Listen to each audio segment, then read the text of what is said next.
I get it. Mbijan raganyadi. Albaka. Mbaka important. Yo, nga transfer la sto. Ya transfer la sto. Ha, code nyingi. Okay. Korsa. Nsila ID soto. Ha, sa soto. Sorry. I get it. Mbijan bro. Albaka. Mbaka. Bara alla service o tariaka. Ah, mbare mo ki janna nun kunu bara tariaka. Jannom yona forest de bureau. Gambia tonkon na no mbari ya bere. Birim koyna fo kato. Bari si kodo kino kato ni fo bolong blabe to. 56 branches mola sota Gambia jang. Ha? Gambia kono ani Gambia bantala bankol. Nka kodo kiya bere to.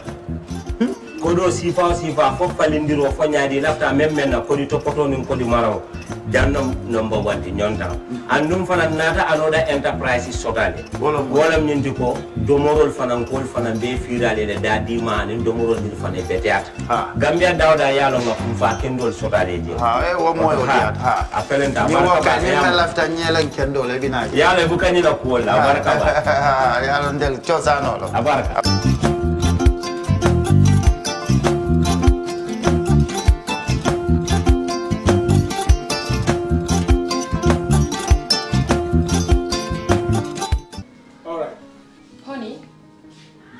Remind him that the last time he sent the money, it was not enough to buy all the provisions. Oh, sorry, I forgot to tell him. Are you guys talking about money transfer to buy provisions? Yes. But Don't you know about Baluwo? Baluwo? What is Baluwo? Baluwo is a service that your son can use to send provisions directly to you guys from the shop. And you don't have to worry about the exchange rate. Tell me how Baluwo works. It's very simple. Just log on to baluwo.com and shop, or download the app on your phone.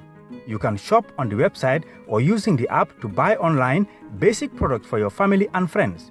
With Baluwo, you decide what your money is spent on. Your money, your choice.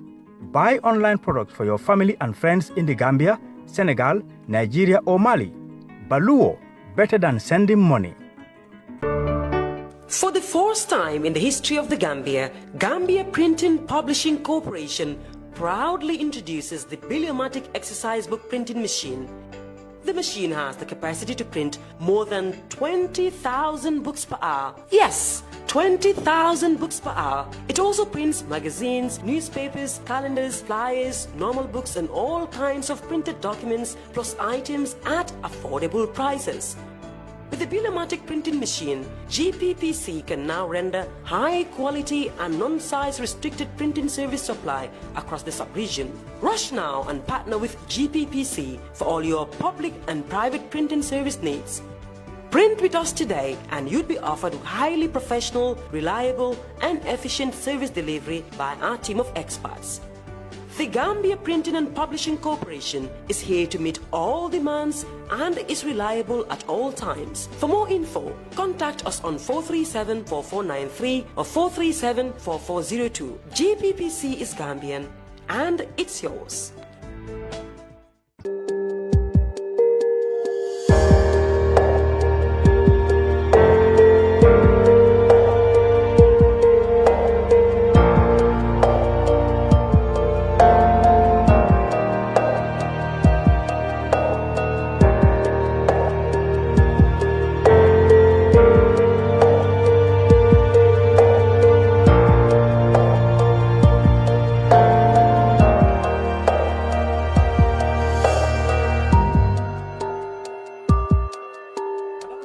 Welcome to the Brunch on Kerfatu Live. I am Lamin Kabba, and our weekly look at current affairs is back with football. Of course, you must remember over the last 2 weeks, we have been focusing more on the Gambia's participation in the Africa Cup of Nations 2023 happening in the Ivory Coast. Well, the Gambian team has come back, of course, failing to qualify for the second round after our last exciting group match against Cameroon, which ended 3-2 in favor of the indomitable Lions. But one match, of course, that everybody said performance was satisfactory. And the team and delegation are back in the Gambia, back to square to the drawing board to prepare for the remainder of the team's engagements. The team though returned without a coach because Tom Sanfei, who served for 5.5 years, have said he is going to look for another job. What will be now the response of the Gambia Football Federation as far as those technical matters are concerned? Plus, many issues that have surrounded our participation, criticisms, challenges, are all going to be on this panel today. Some people even calling for heads to roll in the Gambia Football Federation. That's why I have in the studio my honor, of course, to have the president of the Gambia Football Federation, the Honorable Lamin Kabba Bajo, was former Minister of Sports, in fact, and his Vice President, Bakary Jammeh, responsible for finance also in the Federation. Gentlemen, welcome to the program. Thank you. Mr. President. Thank you, Lamin. Mr. Vice President. It's a pleasure to be with you this afternoon. I don't mind telling you that these days you are on the fire, rightly or wrongly, from many corners. And I would like you to take as much time as you can to respond to some of these issues. First of all, well, congratulations to all of us as a nation. We have qualified twice in a row for the Africa Cup of Nations. We went there, even though we couldn't make the second round this time, but we were praised for really putting up a great fight. And I know, I always tell people that CAF will really be happy with the decision to expand the Cup of Nations to 24 teams, because countries who have been doing very well, and because the competition was too tight, 16-team tournaments, they could not get through, have proven themselves that actually their invitation was worth, what really was a worthy cause. The Gambia, for example, went there for the first time and reached the quarterfinals. So CAF would be really justified, in defending that decision. So again, we went there, qualified in a row. There have been countries who have not qualified in 25 years, who have never got round of the first round since their participation, but we have done that. So we congratulate ourselves for qualifying. Let me begin with this participation, Mr. President. Let me begin by our preparations. The word is out that we were never going to make it because we were ill prepared. There was no test match, they said. There was a camp in Saudi Arabia, which they said was unnecessary because countries such as Senegal, who's beating everybody, choose to stay in their backyard. They didn't go. So they believe that because there wasn't a good technical preparation in the first place, the team was never going to make it technically. And then there are administrative problems back here in Banjul. We'll come to that. But how would you respond to people who said our preparations was not up to standard? Thank you very much, Lamin. First of all, thank you for this invitation for my maiden appearance and the brunch. Thank you.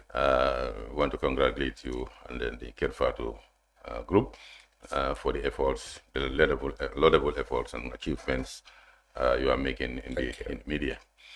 Preparations for anything, especially football, is never enough. It's never enough for any coach or any technical team to say we are 100% prepared, because the time you may require will not be available. Because you need the materials. The materials are the players mainly. And these are subject to certain rules and regulations when you can receive them as per the FIFA rules and regulations within the window. So the first constraint is the time you have within that window. And even some of the clubs will still hold on to their players until the last minute. Some players will play the last match of the window just before and fly out that very evening. We saw the problem with Cameroon and Onana. Exactly. And some, even up to the last minute, I've seen communications between the team manager and some, team managers and directors who will still appeal at least beg for a day or two extra because they would have a very crucial match with the particular player will be tested. So the concept starts from there. Number two, we had a training camp in Saudi Arabia. We also, really we fell short of the anticipated period. It was first targeted for almost 10 days. But why Saudi Arabia when you could have done it in Gambia? Because your team have not played in front of the Gambia for a long time. Many believe that would have been an opportunity to camp them here. Yeah, maybe that's another story, because first of us, as far as we know, the Independence Stadium is still not available. The Independence Stadium is under construction or reconstruction, remodeling, and whatever. So officially, it's not available. Well, it was available on the last day. When That was a special request that was made under the circumstances. That was a special request that was made under the circumstances. In fact, we had information that even the contractors were not very happy about that because they have not yet delivered the work and it's been used. And then anything that happened there, they will be responsible. So those are the things we all know how contracts work. So as far as the stadium is concerned, it's still within the authority of the respective contractors. Those who are doing the pitch and those doing the dressing rooms and other things. Because you cannot go to football field without using the other facilities. Maybe this would have been communicated to the public when they were demanding that the boys play in Banjul. They didn't know that the stadium was not even officially available. But I think we all know that. Anyway, okay. I think that would have. But I think I'm just even one of the reasons. And the other reason is also maybe. I've seen many countries also which have even better facilities than us camped outside their territories. Because these are things that it's not the federation leadership that's responsible. It's the coach primarily in consultation with his technical team that advise that process. Because we don't want to impose anything that tomorrow the technical team is where the coach would say, this is what I wanted, but I didn't get that, we impose this on it. Secondly, also with all due respect, financial issues, financial matters. I see. Through our bilateral relationship with our brother-friendly relation with Saudi Arabia, we are approached in our preparation because we know we will have a huge deficit in our campaigns, whether it's going to be single matches or it's going to be a tournament. Yeah. And one of the offers for which they approved was to bear the cost of our campaign in Saudi Arabia in terms of providing the air tickets from Saudi Arabia, from the respective bases of the players, technical team to Saudi Arabia and to Banjul. And also to bear the full board accommodation cost, hotel, food, everything, local transportation, everything, training facilities, everything, 100% for us. Knowing what the trend of our fundraising at the time, we thought that was going to be a good relief for us. Because if even you come to Banjul here, we'll have to ferry every player from their respective destination to Banjul. We have to put them in a hotel, feed them and everything. And that also is not going to be a small amount. So we are not putting monetary terms ahead, but I think as a secondary matter, based on the technical advice of the coach and this other thing. But that's the reality. You would have had a big problem to be able even to start at the time. Because when the camping was taking place, basically we didn't have much money. The LCC did not raise money. No, except the government pledged and started disbursing. So those are the two main reasons I would say. You were not going to escape from spending anyway because you would have to do hotel in fact, it would be more because if you look at the air tickets even from going to Banjul, but we are relieved of that. And I think also under the environment, maybe the potential distraction and all those things, in terms of the players and other things, and the facilities also, really you will not be able to compare them to what was available in Saudi Arabia. Because, Now, you had this camping and came to Banjul. The team was here for only 2 days, I believe. They've been given diplomatic passports. They would not train because they said they have been promised a bonus. The captain said that they have an agreement with the GFF, which is because already we know you have an existing bonus and allowance package structure that was there. When the team qualified for the second time, when the team qualified for the first time, you didn't have a structure for qualification. But then you had to put this in, according to the captain, since May 2023.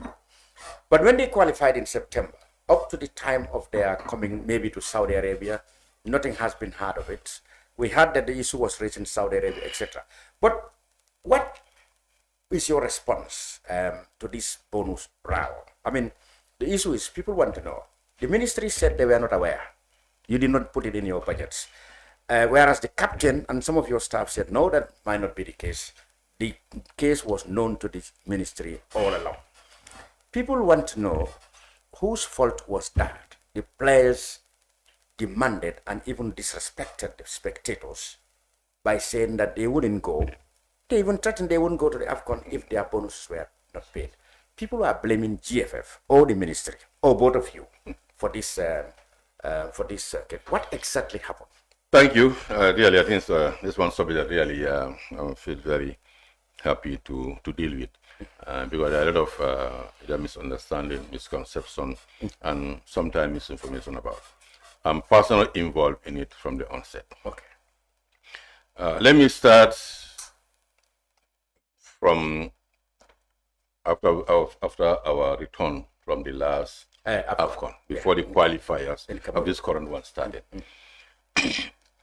The natural thing, as you said, is a bonus and allowance structure. Allowances by way of campaign allowances negotiated between the federation and then the players, led by the captain, of course. And then prior to the qualifiers, we had that negotiation started. Okay. I remember the first call that I had with the captain, Omar Koli, was in the presence of Mr. Jammeh, the first vice president. It was in my car, you remember. And he advanced their proposal in figures, what they would want as the campaign allowance for the coming qualifiers, rather, what they will ask for as a bonus, win and draw bonus, and also if they qualify, what would be yes. Okay. And this took a long process to be able to on the same wavelength, and also to be able to enable the honorable minister also, because at the end of the day, it's the government that is the pay. Exactly. The people is going to pay. And then to be able to also put them in the picture. And maybe also, because of the position, for some of us, maybe we might be very used to the players sometimes, but at least we maybe involving the minister also put something on their face. I also involved the honorable minister. I told him, look, this is what we have from the captain, and if we're discussing, but it's getting a bit difficult because there's a red line that they don't want to go below. Maybe I also, with due respect, if you can also involve and maybe talk to the captain and see how you can also influence him. Captains, the minister engaged the captain. They had few engagements, but only after a few months I realized that the discussions got stalled at one point or the other for reasons that really I wouldn't want to venture into. But it didn't continue. And as the head of the football, and I know at the end of the day, everything will come back to the and me, and I will not sit to be indifferent to that situation. I renewed the negotiations again.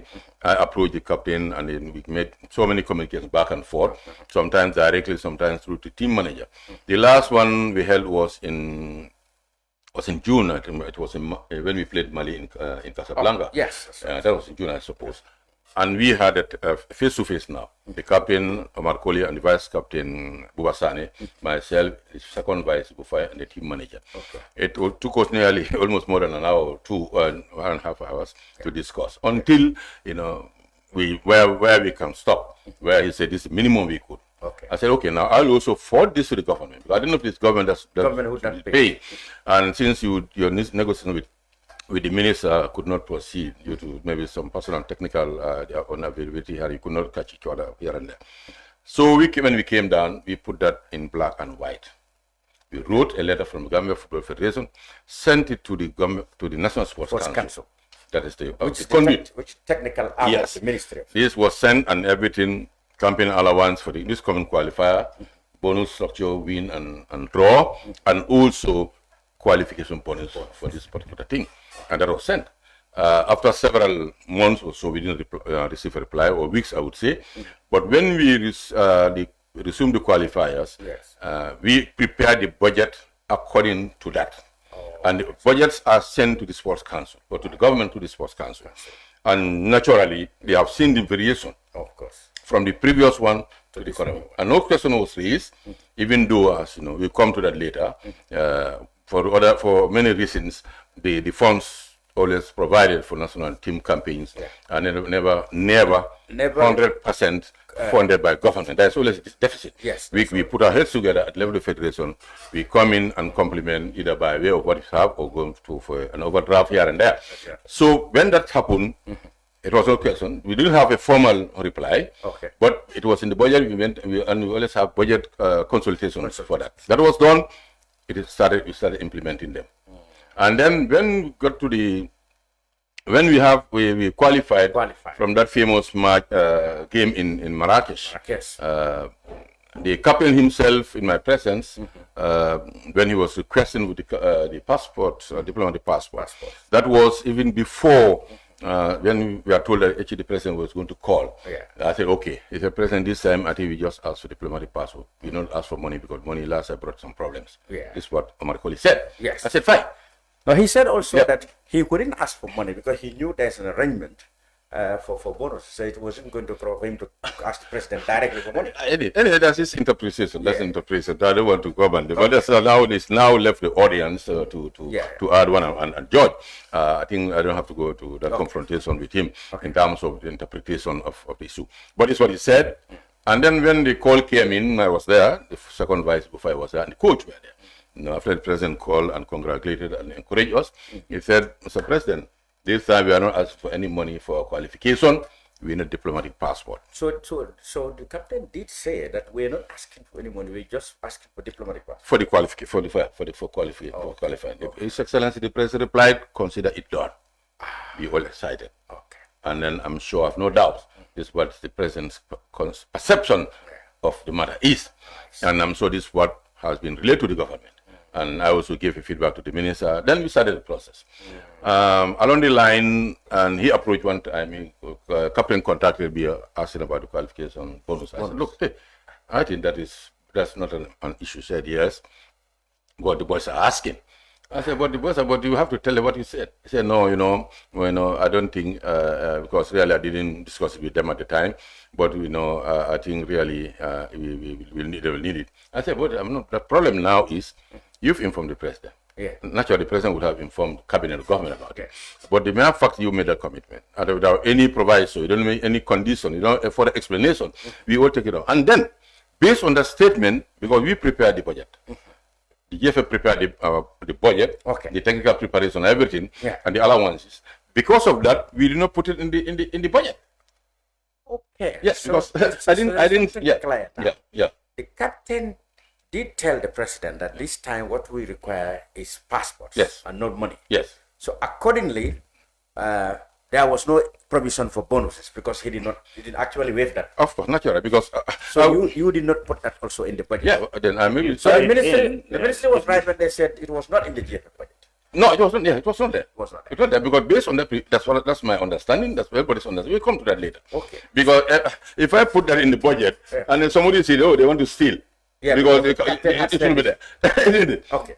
So now when how did it come back now? I'm coming there. I think I'm more principal in this than any other person.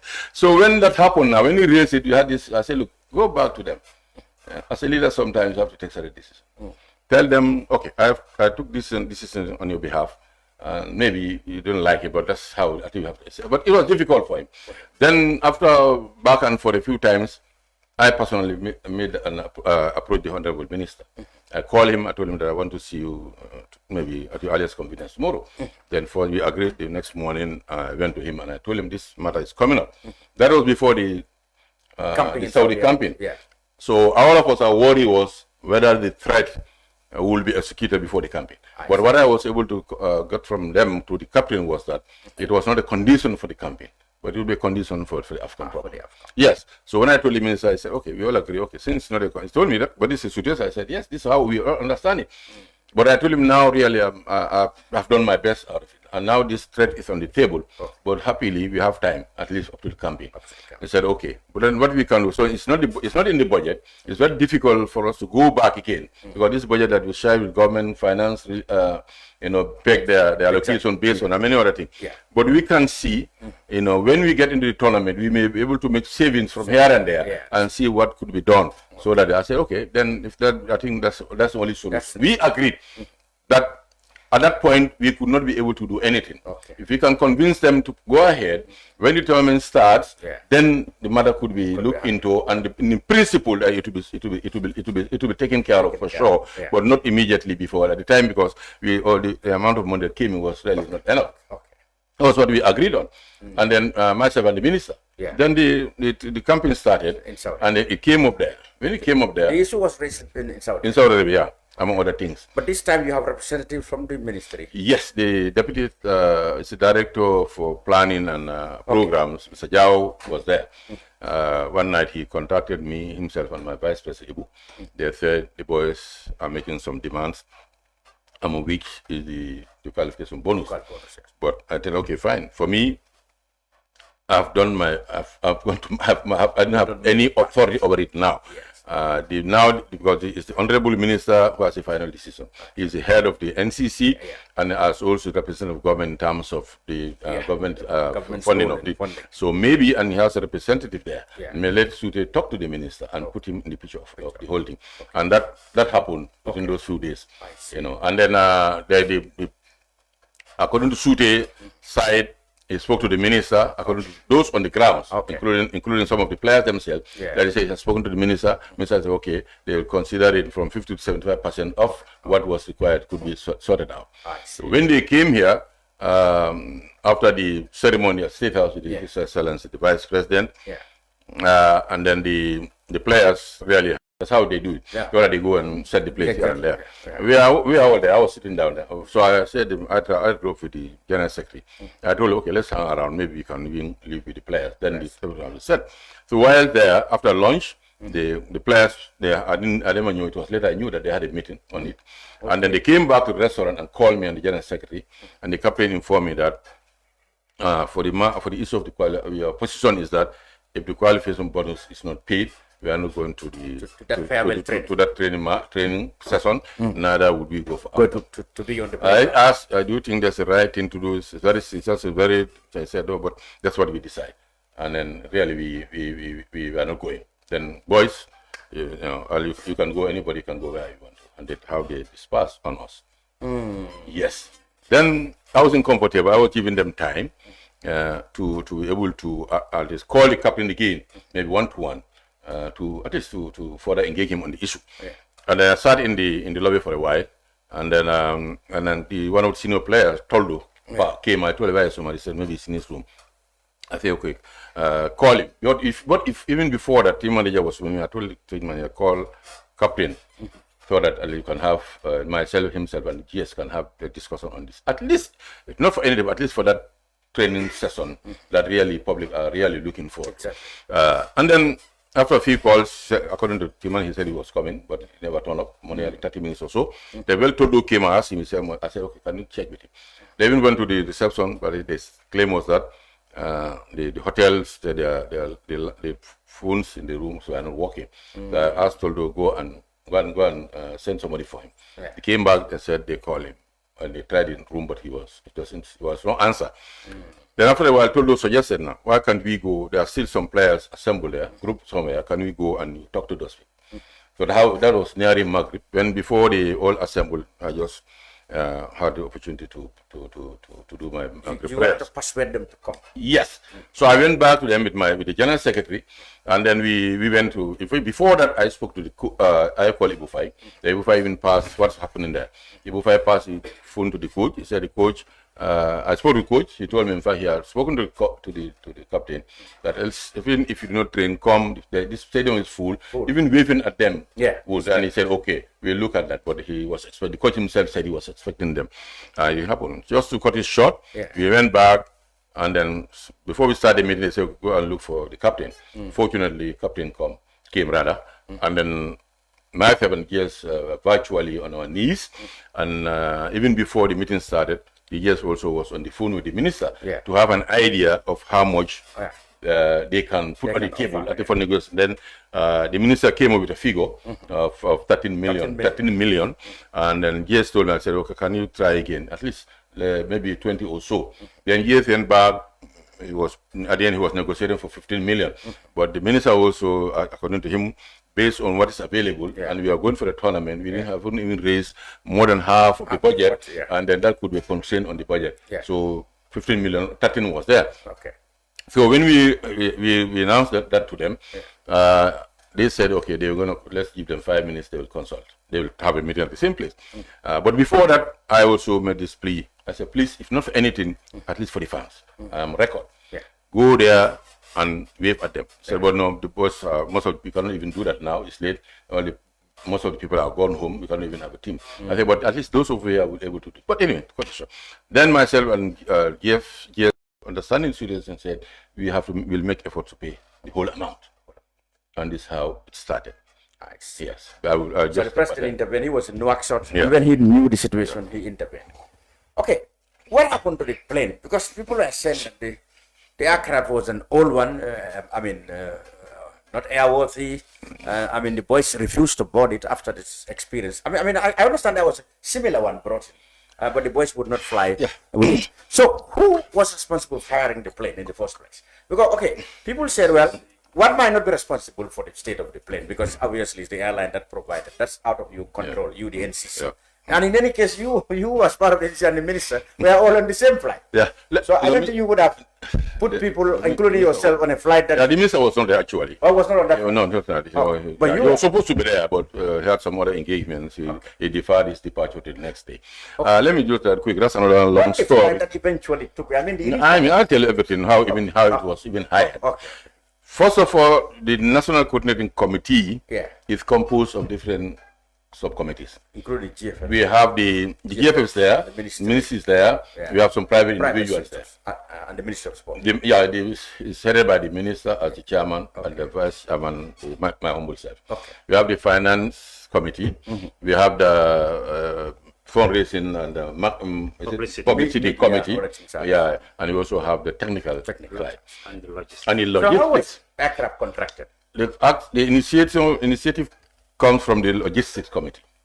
The logistics committee is chaired by Mr. Papa Yusuf Njai of Unique Group. Yes. Already Consul of Ivory Coast to the Gambia. Yeah. And maybe at one point I'll have to come to make a special mention of the efforts of Mr. Njai. Mr. Njai, I've never been that close to him, but really you owe him big credit. He did a good job. Because being an outsider, it was very much easier. Yeah. And then compared to the arrangements in Cameroon and here, you cannot compare. But anyway, so they received some quotations from different companies and individuals proposing to fly our players. Okay. In fact, it even started from because there was supposed to be a test match in Morocco. That couldn't take place because we never had time. Exactly. Because we had constraint in terms of the leaving Saudi Arabia. The time is Umrah period. Flights were full, so all the players could not be able to come in advance. We had a lot of sleepless nights in even get them there and also come. Okay. So that's why we lost that. We couldn't honor that invitation to play with the Moroccans in a friendly it's a training match we call it. And they themselves, they understand the situation. They are not happy because how it is last minute cancellation. So when we received all the quotations, the logistics committee looked at it. They made their recommendations to NCC. We all sat at the NCC. We all agreed that we award the contract to Air Cote d'Ivoire. Then you don't go to third parties. They own their aircraft. And after all, Air Cote d'Ivoire not only being owned by the state of Cote d'Ivoire, but also is a how do you call it? It's a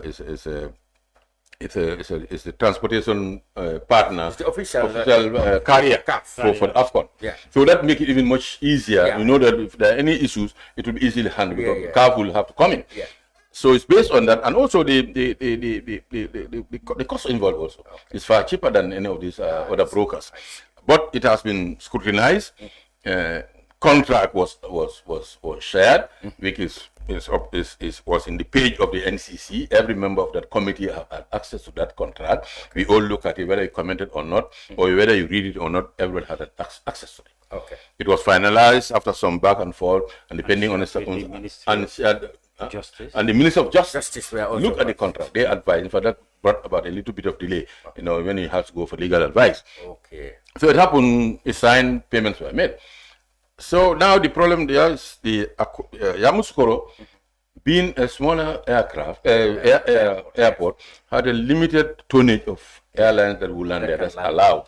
And then flying from the apron, you can really know, maybe as a layman, one of these, because it's old and there are a lot of holes and cracks. Absolutely. So we can just imagine if bigger tonnage aircraft will land there. But the condition is that not more than that particular tonnage, about 30 tons, something like that, would not be allowed. Okay. All the others, you have to go to Abidjan and drive another 2 hours with the bus. It's going to be more than almost 3 hours. Yeah. We want to for the convenience of the movement of players, and also for efficiency. Said, okay, now then because the players and then the technical staff will be enough for that small aircraft. You see, even the Moroccans with all their money, that's what they use to fly from Abidjan to Koro or whatever, I can't remember. And many of the San Pedro. and many of this was the many of, and this is I'm not an aviation expert, but I thank God with all modesty. At least I have some several years You've taken many flights. Yes, alhamdulillah. And then anybody can go and check. It's a Bombardier aircraft. Bombardier Q400. Next gen. Next generation. I'm not saying it's a new one. But now, and these are the propelled aircraft that many frequent players, people of experienced airlines, have more faith in terms of safety. You understand? Number one. Number two, getting into that plane. For me, I don't know its age, but I will not call it an old plane. For me, as a layman, I would say it's a new plane. There was a technical problem. The technical problem was anybody who have been flying, when the aircraft is on the ground, even a Boeing 787 or 830 or a Max 787 Max watt hour, they normally, unless I'm proven wrong, the air conditioners are off when the aircraft is on the ground. When the engines are on, that's the time. So because the plane arrived around 12, we're supposed to leave earlier at was it 2 or 4, whatever. I can't remember actually. But my understanding from was that the plane was on the tarmac for more than 4 hours waiting, and it was very hot that day. I'm not justifying. I'm just giving the build up to our understanding of the problem. So when we got into the plane, it was hot, and that happens. Any aircraft that has been on the tarmac at that time with the engine off, naturally it's hot. So when you got in the pilot announced, or whatever, one of them or one of the crew member announced that we apologize, the aircraft is very hot because on the tarmac when the engine is on it will cool. That's what we all expect. That's what we all know. Then the boarding formalities were completed. All the announcements were made. We took off. 9 minutes into the flight. For me, even where I have the screen. In a way where I can monitor the time, I always clock. Even on a long distance on a vehicle, I clock my time. That's just me. I clocked 0 when we took off. 9 minutes after a few seconds, the pilot, because it was still hot. It was still hot. I was sitting down playing Lolo with my mobile. Some people are sleeping. My friend Bufai, even from here to Banjul. But they were not kind of fainted. Many people claim that they started fainting. Anyway, maybe that they fainted when they got out of the plane. Yes. I'll come to that also without trying to put throw anybody on the bus. The coach. Maybe anyway. I'll go to that because I was there. So when we took off, the pilot announced that unfortunately the cabin temperature couldn't go down after this while. You'll have to go to Banjul to find out what the problem is. That's what anybody will do. We had a very smooth turning, and after a smooth landing, as far as I know, because when that's announced, the safety, security, whatever on the ground, safety thing, fires, people want there's no visible emergency sort of thing, but you are ready. Because at the same time, His Excellency the President was expected to arrive from Nouakchott. So that was also protocol, guests were there, everywhere there. So we landed, people came down, I've not seen anybody who has been carried. But then the problem was lack of oxygen. No, it's not possible. But how did we get that? No, I'm coming there. Let me give chronology. I think those are people's perception, people's interpretation. People are even foreseeing if this continued. Because I tell you the source of that. It's only one source. It's only one source. The oxygen thing. The crew did not say that was the problem with that. Only thing they announced in the aircraft was that the temperature of the cabin didn't come down and they have to go back to see and how to fix it. That's all. I see. And we can only count on what the crew announced or what they did not announce. They may have, normally they are not very transparent to passengers as to what the state technical. But but for me, I have said I was enjoying my Ludo. I played more 3 or 4 games. I've been enjoying my Ludo. And then I could hear some people chatting here and there. Some are sleeping naturally. As I said, an example, if even in a car from here, before you reach the traveler, you sleep. Yeah. Even when we are coming, we are next to together. We will go, we are in the same. This one also, as soon as the plane take off, even before we take off, we will start sleeping. And many people are like that. So people sleeping also, you may not say because they lack oxygen, they are sleeping. It's only medically or scientifically, except it's proven that way. We haven't reached that place. So when we landed. In any case, it was a scary moment, actually, but for him to come back, whatever it is. For me, I did not feel it. Okay. And then I've not seen, in fact, many people don't, many people, I was surprised, not many people even pay attention to announcements. Some people even did not pay attention to announcements. Until when you landed. Yeah, exactly. So when he landed, I think according to the coach, what he was explaining, when we landed, when we just touched down, started communicating with somebody, I think, or his own perception. And by when we came down, we waited around the bus, around the plane, on tarmac, on the apron, because that's a presidential before they came. So I could understand. He spoke to somebody who said maybe if you had continued in this situation for 15 minutes or so, because that's natural. Would have when heat, and the temperature goes up. Less oxygen. That's normal. And people die in fire incidents not because they are born to that, but because the heat consumed. That's natural. But I don't think we have reached that state. His theory that he got from somebody, which is not wrong too, but it's the way it was interpreted. It was how it was spread. If you had our plane was very hot, but be careful, you are lucky. If you are continue for 15 or 20 minutes, maybe you will lose oxygen. But we know what happens if the cabin also lose oxygen. What happens? The mask come down. We all know that. And the mask didn't come. These are the basic things that we all learn in flying. Sometimes you are bored because they come with the seat belts. They want to show you how to fasten seat belt. They bring the life jacket. They want to show you in event of you are landing on water, and then also they said in case in the case of loss of dispersion in the oxygen is come. Compression, you don't have to. That didn't happen. It was not announced. It didn't happen. Unless maybe you want to tell me that maybe they are not working because it's an old plane. So this is how it happened.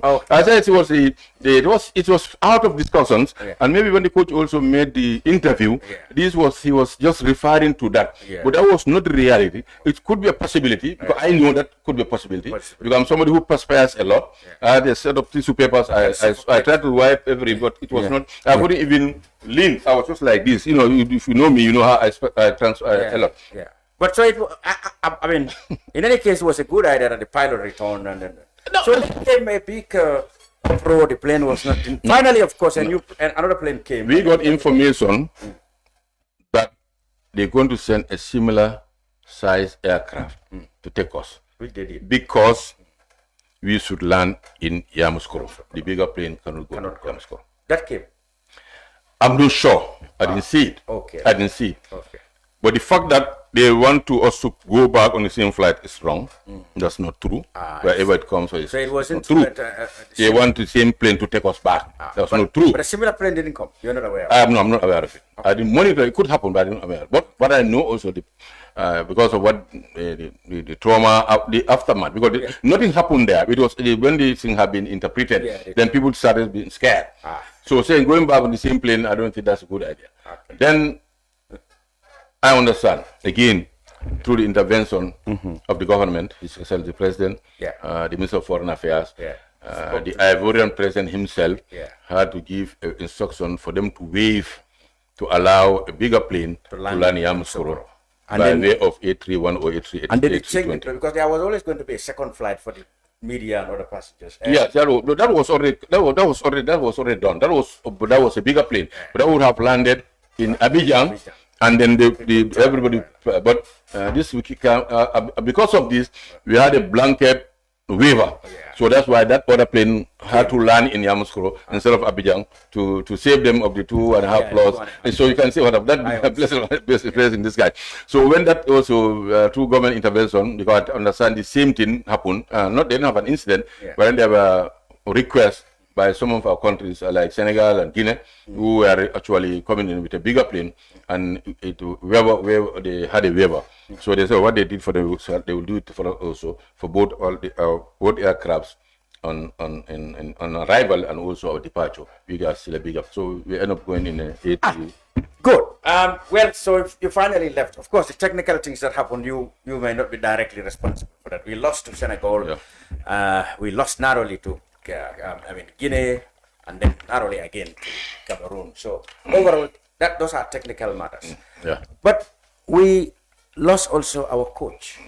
Yeah. He announced that he is going. And since then, we have had a lot of reactions. Some people were very sympathetic to him. Some are still, people are divided as to his tactics and where they took us. But in any case, he qualified us twice. What is now the way forward? We have no coach. Or shall I bring Bakary in here? He has been silent all along. Let me come there. He can interject. Okay. He's an all-rounder, and the areas that I will not talk. So for me, I may talk about the administrative and other things that are really. What are we going to do now? I think in terms of the coaching, that's a process, and we're going to start the same process. Immediately announced, barely 30 minutes, started receiving, application CVs. Oh yeah. Across. It's nobody like that. Either personal emails, personal WhatsApp, or GFF, or through some of our colleagues. Okay. So as we speak now, we are receiving. Yeah. We have a structure that's responsible for that at the Federation. We have a technical and development committee. Yes. That presides over such matters and advise the executive, and the executive also consult with the government and open up the process.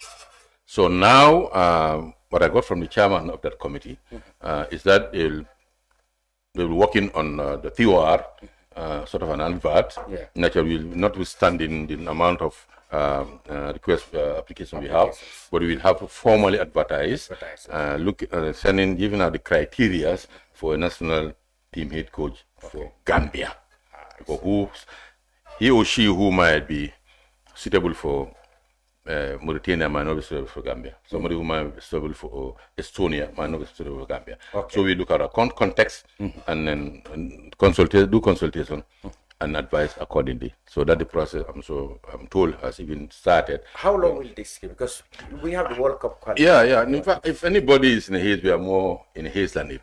Okay. Because we know the setback we had in our first 2 matches in the 2026 World Cup qualifiers. Yeah.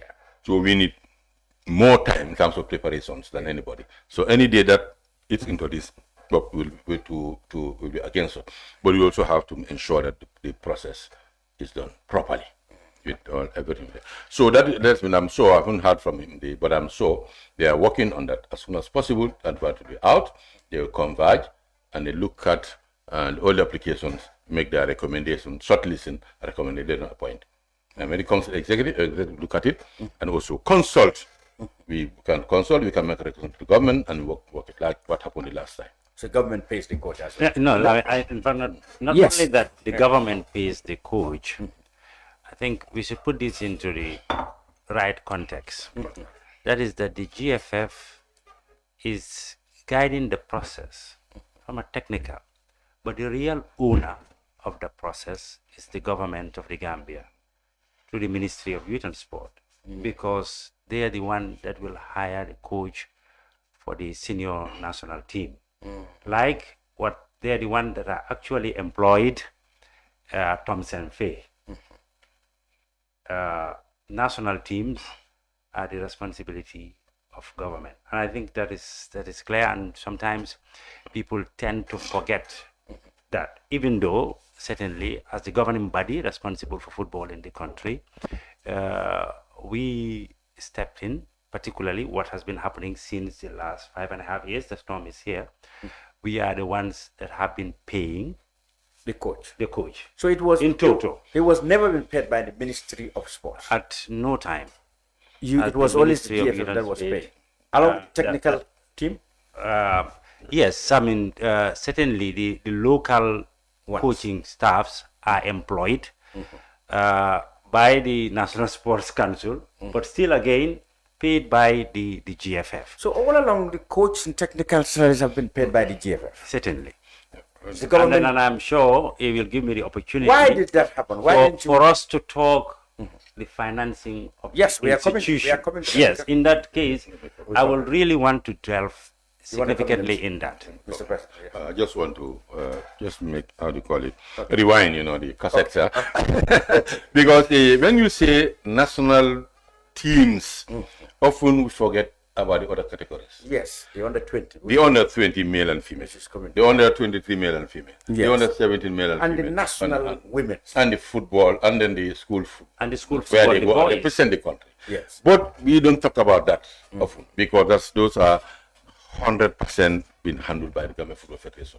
It's not the case. And in it should have been handled by government. Yes, in 2016, when we are building our national team department, being aware that all national team coaches should be employed by the government and paid by government, contracts are signed by them, EFF only administer them, technically and administratively. We made the selection and wrote to the ministry. We got an approval from the government that they will be paying them, they will be sending a particular amount of money, it's $100,000 every month, from where the under 23, under 17, under 20, and the goalkeeper coaches were appointed. That's what brought about the appointment of Matar, Alaji Marong, and then Umar Sisa and the rest. And so when and Bom. So when we got that letter from the ministry, 2016, they were employed. We gave each of them 2 years contract. Up to the end of their successive 2 years contract, up to today, you never receive a dime from the government. Government did not pay anything. But yes, not on them. So we forget about them. We only talk about the senior national team. When you assume office 2014, after a protracted issue, we have been normalizing everything. Exactly. The government at the time, to the Honorable Minister at the time, Bakary Jammeh, may Allah have mercy on his soul, he did very well, negotiated with the MGI. You all know what the famous MGI. They were managing our gateway. The MGI, like it happened in the past, one of the coaches, national team coach, was being paid by private sector. So I was able to secure that funding from the MGI. That was Africell paying. Yes. Africell was paying Pol. So this one also, MGI started paying Raul Savoy. In fact, they were so generous, they even doubled his salary as what we agreed with him. Yes, they doubled his salary. So they are paying until in 2017, when their contract was terminated, they left the country. And then before that, when he left, Sang came in. We appointed Sang down. So Sang also benefited from that for a few months. Then MGI left. Since MGI left, EFF assumed it, hoping it's going to be credit and will be refunded. Every day, every year, we hope that you have a refund. We take this money from the much needed funds that are supposed to be geared towards football development. But it's all part of football. If we take the challenge, wherever we can complement, we'll happily do it. Despite the challenges, that's normal. We'll do it. We don't have any regrets about it. But it's a body. It's a big body. So we continue with Sang. In fact, Sang was owed about 9 months' salary before the end of his contract. Sang was bonus. Bonus was there much earlier. But I mean, even Sang, when he came in under the MGI package, when the MGI left, before his contract, 2 years contract ended, before we brought in Tom Senfeld, so that period, GFF didn't take care of that. That was government. He followed that up later after many years, and I understand, I think it's clear, I'm not sure how it was. So now when recruitment process for Tom came up, for his first, was it how many months? I think it was a shorter period, the first, then after the 45 years, 2 years, whatever. The same process went ahead. And then, naturally, he's employed by the government. And up to today, we are the ones who are paying his salary. Sometimes, maybe allow me to go into that also, our experience with him and all those things, his salts and the other, maybe we'll go there. But that is now the process, as corroborated by my colleague, is started in the background. The technical development committee will do their work on the technical side and advise the government through the executive committee, and then we have so you have no hand in the process until it's complete. This committee will be responsible for it. Yes. What about the executive? For sure, they don't take a decision per se. They advise and they make recommendations on the process. this time to the government, to the executive. You mentioned something very interesting. So most of the things that we thought, the layman thought would have been the responsibility financially of government, such as the payment of salary of the coaches rather, all have been borne by the GFF. And then also, in many cases, even the budget for national team activities are not completely met by government. You have to do the deficit and carry on your programs. The other 8 categories are also all fully funded, and the school program fully funded by you, the GFF at this level. Yes. Okay. Let's go to discuss a general perception that people have is that your federation gets millions, hundreds of millions of dollars from FIFA annually, and they believe that it's not properly spent. Some will say categorically that your association is corrupt, things like that. In fact, people, when the NCC was soliciting donations from people, some people went for that we should not give money to the NCC because the GFF will spend the money. It will go into private pockets. So you have a problem of image, perception. Rightly or wrongly, people perceive the GFF to be corrupt. Exactly. You get hundreds of millions of money from FIFA, and people don't know where that is put. For example, they said the stadium projects failed.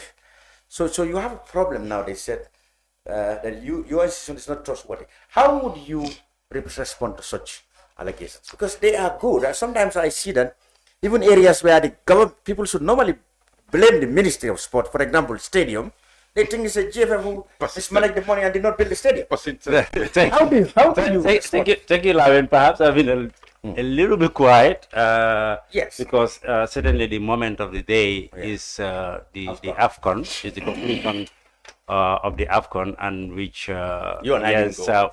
Yes, we didn't go. We were here taking care of business as well, Exactly, and contributing, of course, to the to our participation in AFCON. In another way, you started to say your institution is under fire. You are under fire. Certainly, football is a noisy game. Have you been aware that some people calling themselves I don't know whatever say they want yes. permit And I would like you to please allow me, Okay, go ahead. perhaps as well, to respond Yes. to a very pertinent issue of image.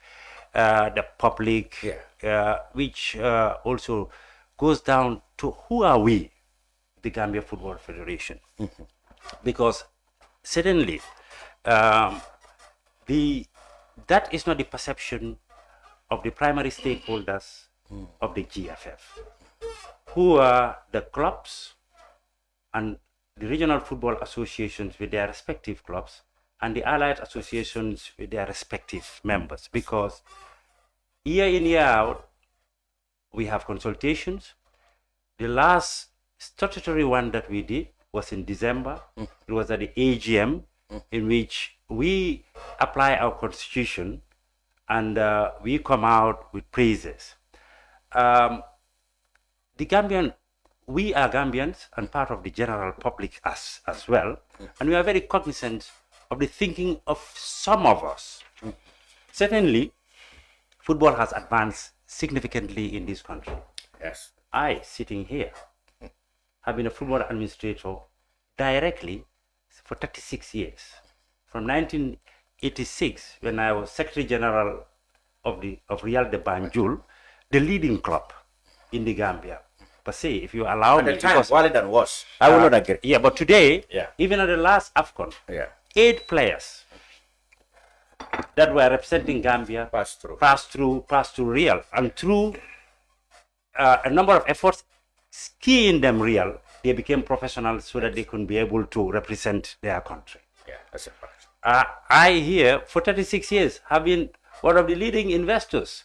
We are the biggest clubs in terms of capital outlay, because we are the only club that owns our own field here, of which we have worked so hard for. So as a member of the, I also converted a lot of other people. Yes, there are some very vocal people that want to bring the institution down. And this happens everywhere. Success breeds in some cases envy. And And then what we have seen, all the things that is happening since the last election cycle, there are certain people that has taken now as a pastime spreading false information about the institution, the GFF. And that is why we're not also going to be quiet. So if you allow me, the Gambia Football Federation is a private institution made up of clubs, which are private organizations, and regional football associations and allied associations. And we are affiliated to, of course, WAFF, CAF, and FIFA. As a member association of FIFA that is complying with all the statutes and the requirements of FIFA, we receive funding to fund activities that we agree with FIFA through a contract, called a contract of agreed objectives. Yes. That is why we receive money which is interpreted to be millions. how much do you get annually? This is why, Lamin, I today decided to bring to you, to your program, what a tick document for FIFA 4 program. These FIFA 4 programs defines everything that a member association that has complied to the governance, administrative, and operational standards and regulations of FIFA, you do get. Both in terms of operational support, which is clearly defined in here, and also in terms of development support and what it should be. So FIFA, if you go to the financial funding, you ask a question. Let me ask you, FIFA's money comes one to do your operational costs. That's been salaries. That's been salaries and FIFA's support come in two forms, right? One, operational cost, that is your staff salaries, mobilities, and general operation of the federation. And then the other one, I guess, if I'm right, comes through project funding. If you would allow me, perhaps this is a very just to break it down. It's actually very important because anybody can go through to the FIFA website and get this. I'm going to leave this with you as a major organization. Yes, certainly. And I also took time to bring to you where is the money going to. Our distractors, people perhaps for reasons known to them, we respect everybody's views. Yeah. I must say as well, because people are entitled to their views. But the facts remain. This is a very successful organization that has advanced football in the Gambia. And we will talk about the benefits.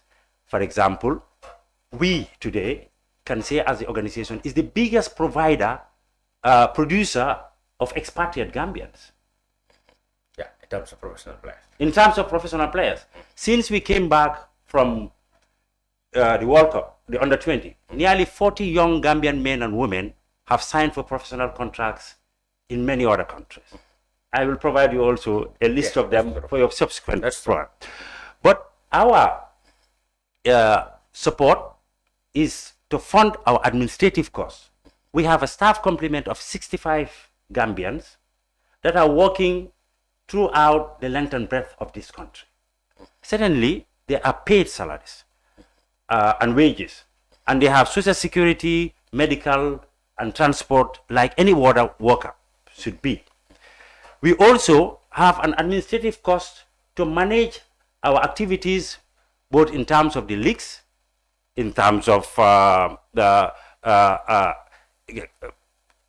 managing our assets along the line. Yeah. But the bulk of our money Yeah.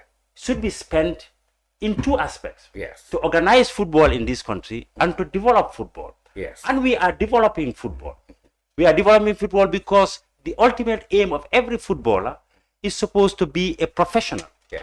And we have plans in place that is producing professional by our size of our football field. Gambia is ranking one of the highest countries that is now producing footballers. Week in, week out, you've seen scouts coming here looking for players and going out. Good. Now let me just So our administrative cost is in managing our leagues. We run 3 leagues. Yes.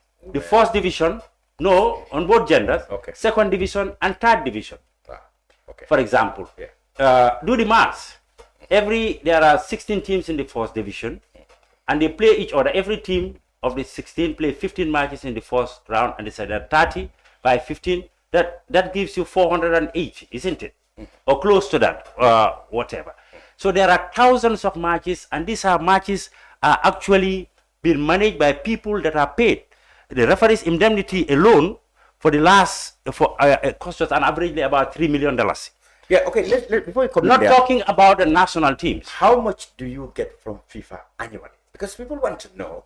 You are talking about some of the areas the money goes to. This is Very what expensive. How much do you get annually from this is what I wanted to tell you. For what every member association is responsible if you meet the requirement, right?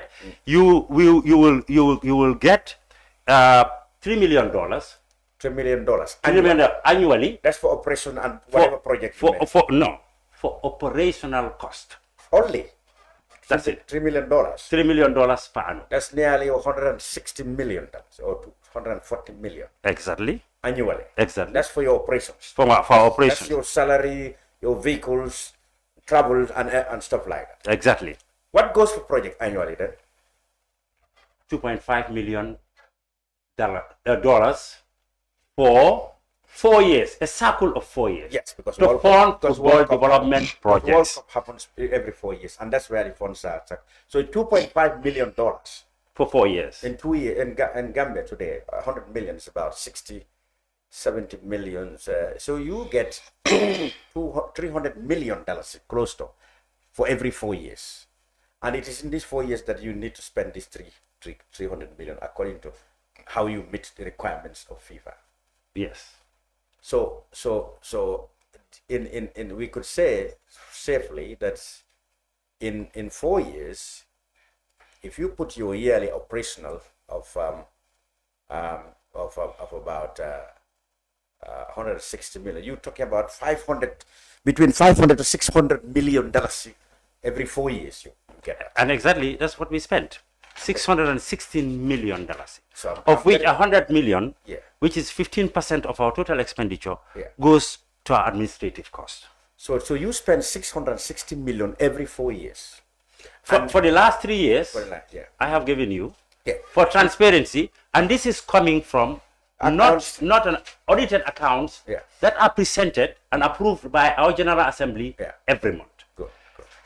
Of this amount, yeah, of 3 years, the last 3 years, 2020, 2021, and 2022 alone, the GFF spent $235 million, 879,254 on national teams, all categories of the national teams, of which the Gambia government contributed directly to us 35 million, 397 or 17%. So GFF used $200 million, which is not our core, yeah, and that is coming out of that. So what we understand is that you could have saved 250 million to put on other development aspects of football. Yes. If government was funding, as it should be, national team. Like how the comparison with other member associations, like Mauritania. Yeah.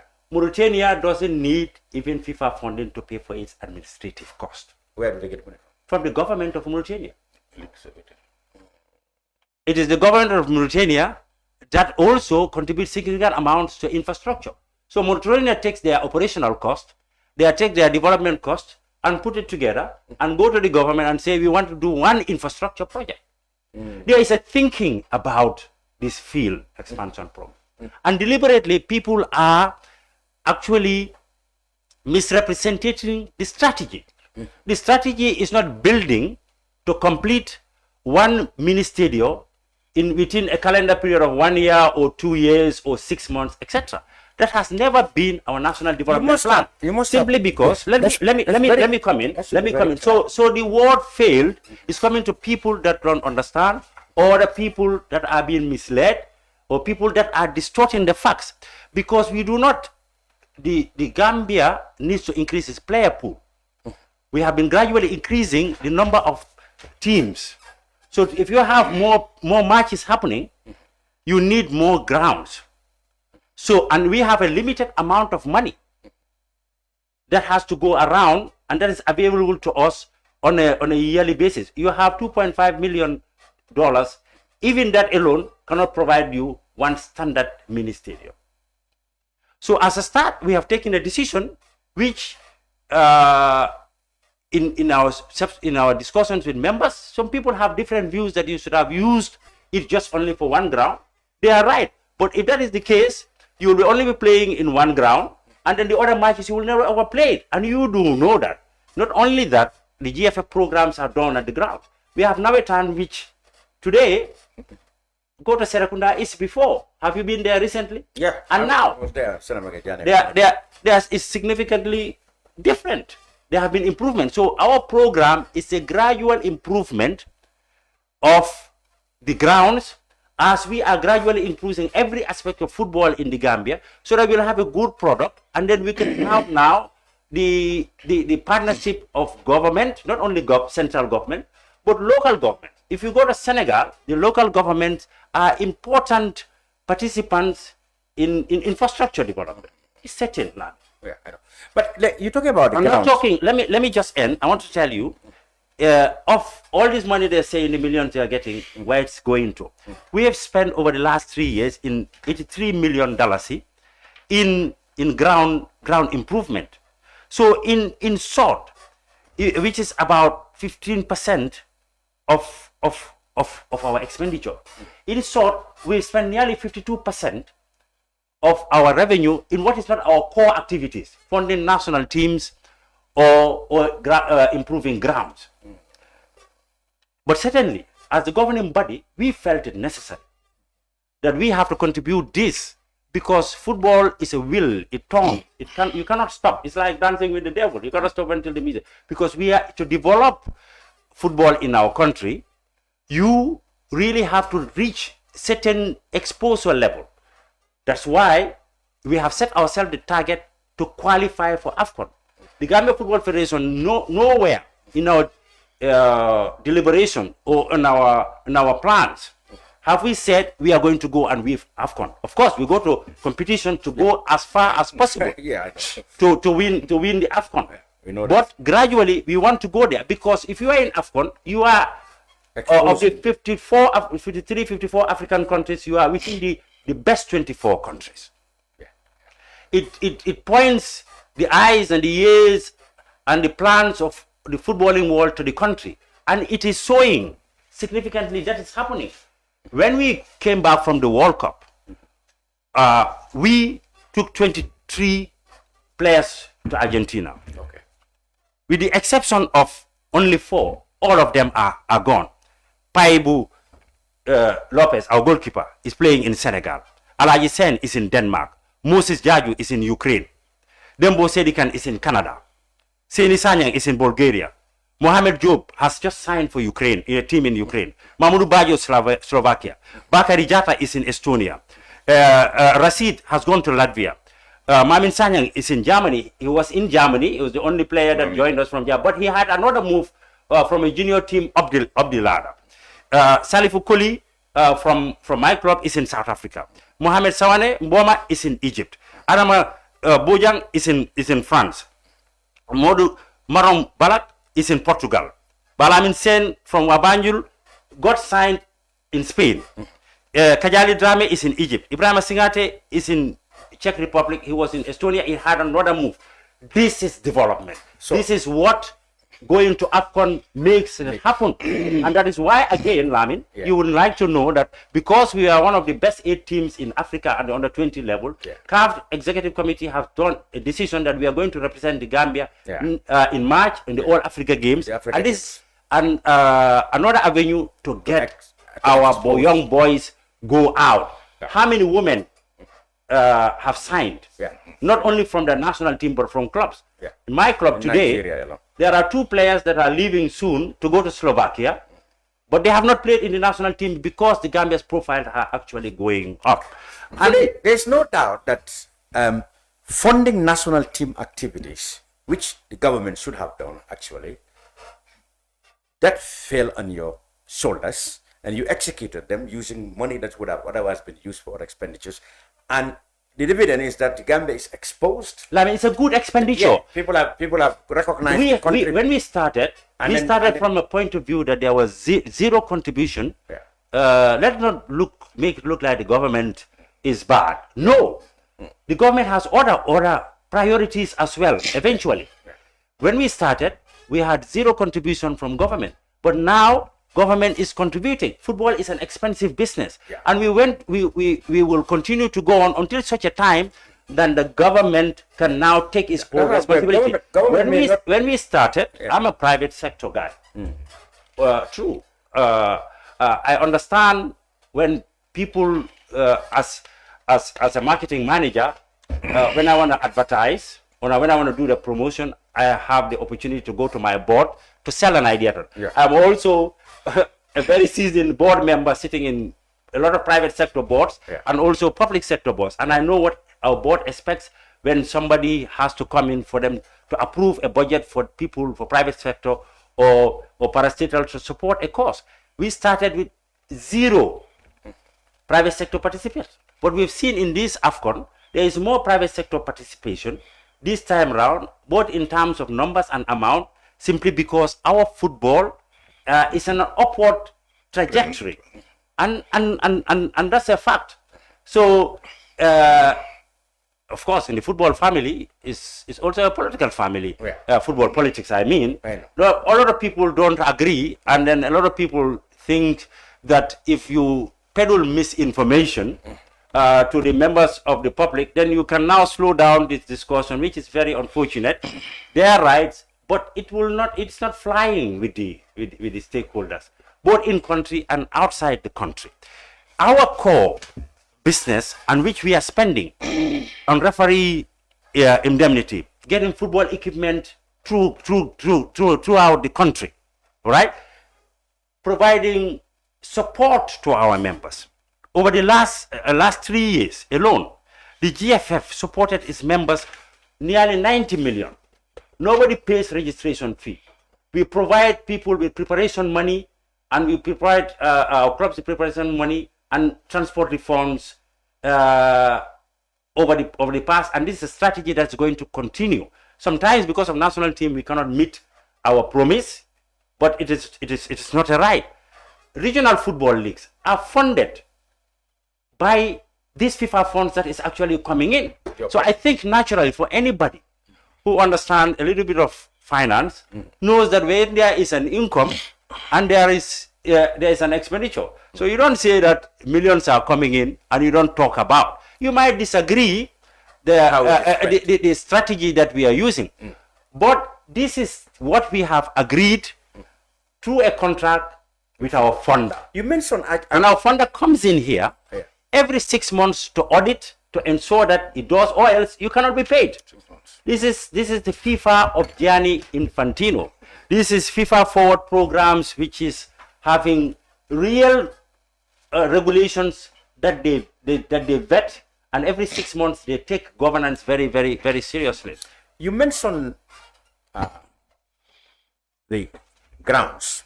There was a time, actually 2 years ago, there was this upheaval that most of the grounds were not ready. Football was not played there. Navetan wasn't played. The Super Navetan, everything has to be cancelled. You came out as a federation to apologize to people for that. What had happened at that day? The grounds in Gunjur, Busumbala, and other places are not yet completed. Not long ago, you must have heard, although the Secretary General tried to clarify that, people said you told FIFA that you completed 14 stadia in this country. FIFA never said we told them we complete 14 stadiums in this round. In fact, came to well, word has grammatical and literary meanings in any aspect. If you read the report, FIFA said there are 14 interventions in grounds, and the grounds and the stadia are different. Let me tell you, what is a ground? A football ground is a football pitch and a perimeter fence. And then you have seen how we have improved the perimeter fences now in the country. A mini stadium includes, of course, a pavilion, standard dressing rooms, and many other things to take care of spectator expectations much better. So again, as well, certainly we are in 2024 now.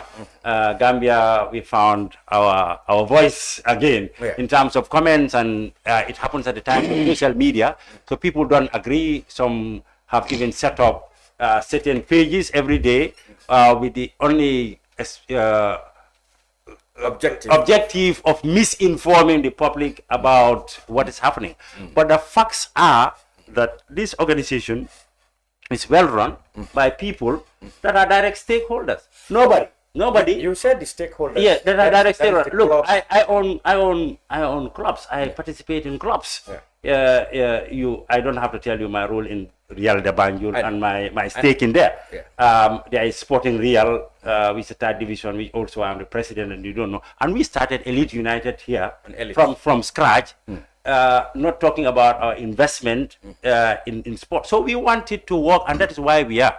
But we also are cognizant of the fact that we are public officials, and then people will be entitled to their views, and there will be scrutiny. We thank them very much for that. In fact, it has helped us to actually improve more. Are you aware that you mentioned people who go on social media and people who might disagree with you? There is a group disagreeing with you. They're seeking for a permit to protest on February the 1st, February the 1st, to call for your resignation. They are asking, you of course highlighted. It's not going to happen. No, what I'm saying is, what I mean, whether they know it or not, you mentioned that Football Federation management has been set up by stakeholders through an election process, which is there. So if somebody asked you, Mr. Lamin Kabba Bajo and the GFF should entirely resign in the wake of the failures of the national team, how do you respond to such? Which national team did fail? In the wake of the performance of the national team. Because that's what we said. Even in Ghana, the failure of Ghana to qualify for the second round, people are calling for the heads of the Football Federation. They said the organization is bad. How do you respond? People are entitled to call for whatever they are. But the GFF is an organization that's got a constitution. And it's got its statutes. And there are the process and the procedures. It is the members that has given us a mandate. And they know that there is a process to call back the executive committee. If that happens, with pleasure. Let me also repeat that. I am also one of those members. I have a vote. So they have to come to you too. No, I have the vote. I have the vote. They will have to come to you too. We have vote ourselves out. Yes, we respect everybody's actual views as long as we do our public debate in civility and respect in terms of our in line with our religion and our cultures. But what we do know is that it was in December that we have our conclave with our members, and all our records and our plans has been submitted, discussed, and approved. And that is the way and the stakeholders give you a clean bill of health in terms. Certainly, I mean, I have been involved for over 36 years in football management. I have never seen an AGM as good as this, and I have also seen the AGMs at other levels in WAFF, in CAF, and in FIFA as well. Sometimes, yes, people have football. Like I said to you, it is not a quiet game, but it's a game of laws, rules, and regulations. Yes. Okay. Mr. President, we have advanced now. I want to interject before going to a specific topic for me. So I just want to just add a little bit of further expand on this famous FIFA report that went around. And I'm sure the General Secretary and his teams they tried a lot on it. What I want to point out is that if you look at that document, I think there's a point that it said $4 million on projects. People ask $4 million on projects.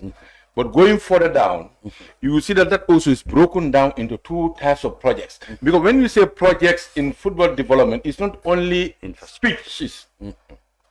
As we speak today, we are even contemplating, we are even brainstorming to come up with projects for competition to support our participation in upcoming matches. Because the trend is take what we are going with the amount of matches we'll have later in this year. now including the All African Games. Yeah, which is coming in. We have the WAFU as the current chair of WAFF. Gambia. We cannot afford not to compete and not to host WAFU competitions. No. It will be shameful. Yeah, absolutely. But how we get the funds? Since those areas are predominantly GFF's intervention. Now we go to this, for example, if you look at that, it's $4 million. Infrastructure. We round figure 2 million. In fact, it's not whole 2 million, it's 1.9 something that document. The rest is on competition. A good example.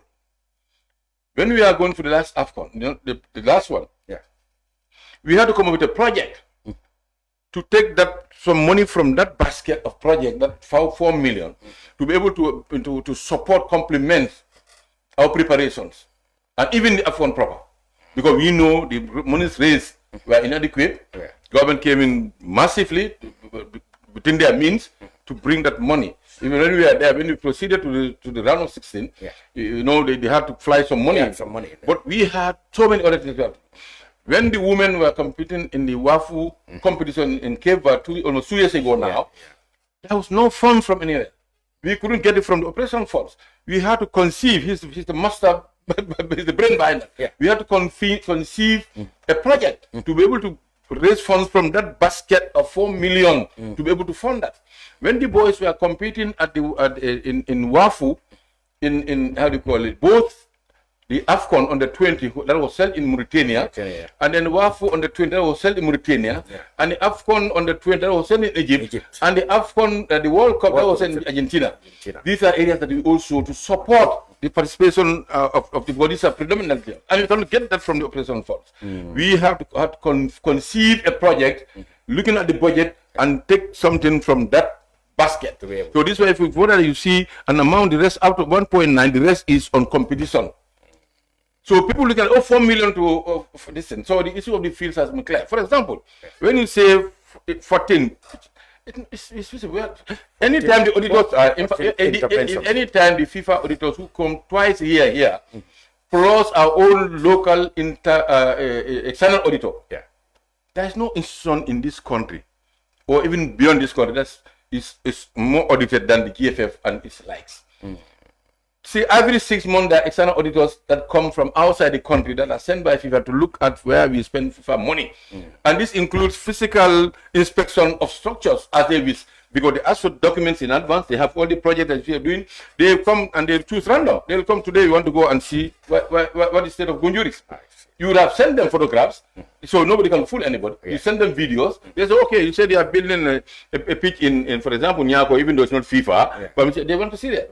So these are things that, alhamdulillah, we thank God. The reason we are sitting down here is because we never, at any point, been found wanting not to be able to explain adequately where a dime of the FIFA money has been spent. And we also have the external auditors that are appointed by the General Assembly, who comes in every AGM and present the financial. This financial report is made available to the members 14 days before the AGM. Who does that here? Audited account. We are aware of instances when members, because for them to satisfy themselves, will form caucuses, bring in accountants, auditors to look at what actually, how can they interpret the audit reports. And questions out of that comes onto the floor. And there was not a single occasion when there was even a proposal that let's throw this document on them because they cannot satisfy. It has never happened with pride. 2014 the general perception has been, football federations all around the world, national all around, is that, okay, this is a private club, a private entity answerable only to FIFA or CAF and not to the public. All right?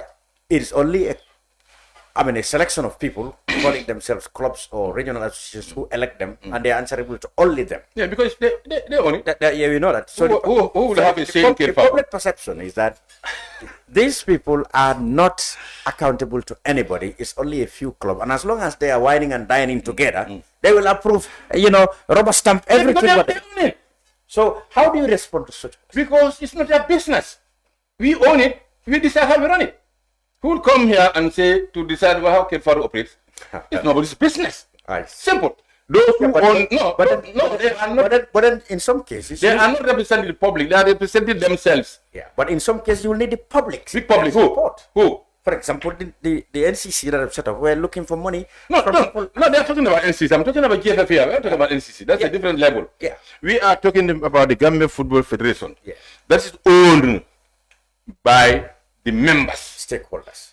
The members. Yeah, the members. And these are members who sit down we are accountable to. Okay. These are the people who can kick us. It happened here many times. Yes. We have seen instances where executives have been impeached from office because members were not satisfied.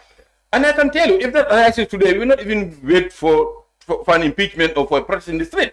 If I receive a petition today from a reasonable number of the members, or I've seen a letter signed by a reasonable number of members that they go into the street, I will not wait for that. I'm too honorable for that.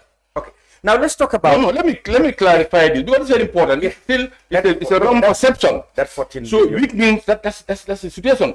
And when you talk about 14, yes, these are interventions. Mr. Jammeh clarify. is the master in that area. Yeah. What we have, like for example, you go to Serekunda East. Yeah. We have the light project. Yes. Before the light project, there was a perimeter project. Yes. Perimeter fence before. So one area can have 2 or 3. Yes. Yes. So now, for example, if you say the first perimeter, because you're talking about 2016 up to today. Yeah. When we started, we came 2014 alone, before the league started. We started investing in these pitches. We bought rollers, we bought sprinklers, everything. We sunk boreholes, Manjai, East, West. You know whatever. Yeah. We did the perimeter fences for West, East, Manjai, and Brikama. Yeah. But because we are using the chain link, we are not really very strong enough. We decided, following Mr. Ibu Fai's participation in the FIFA Football Infrastructure Summit in Morocco, they had the opportunity of visiting certain stadia, and he came up with this concept of having the BRC or flat bars welded together. That's much stronger and they can last longer. Now go to Brikama now, go to Banyu.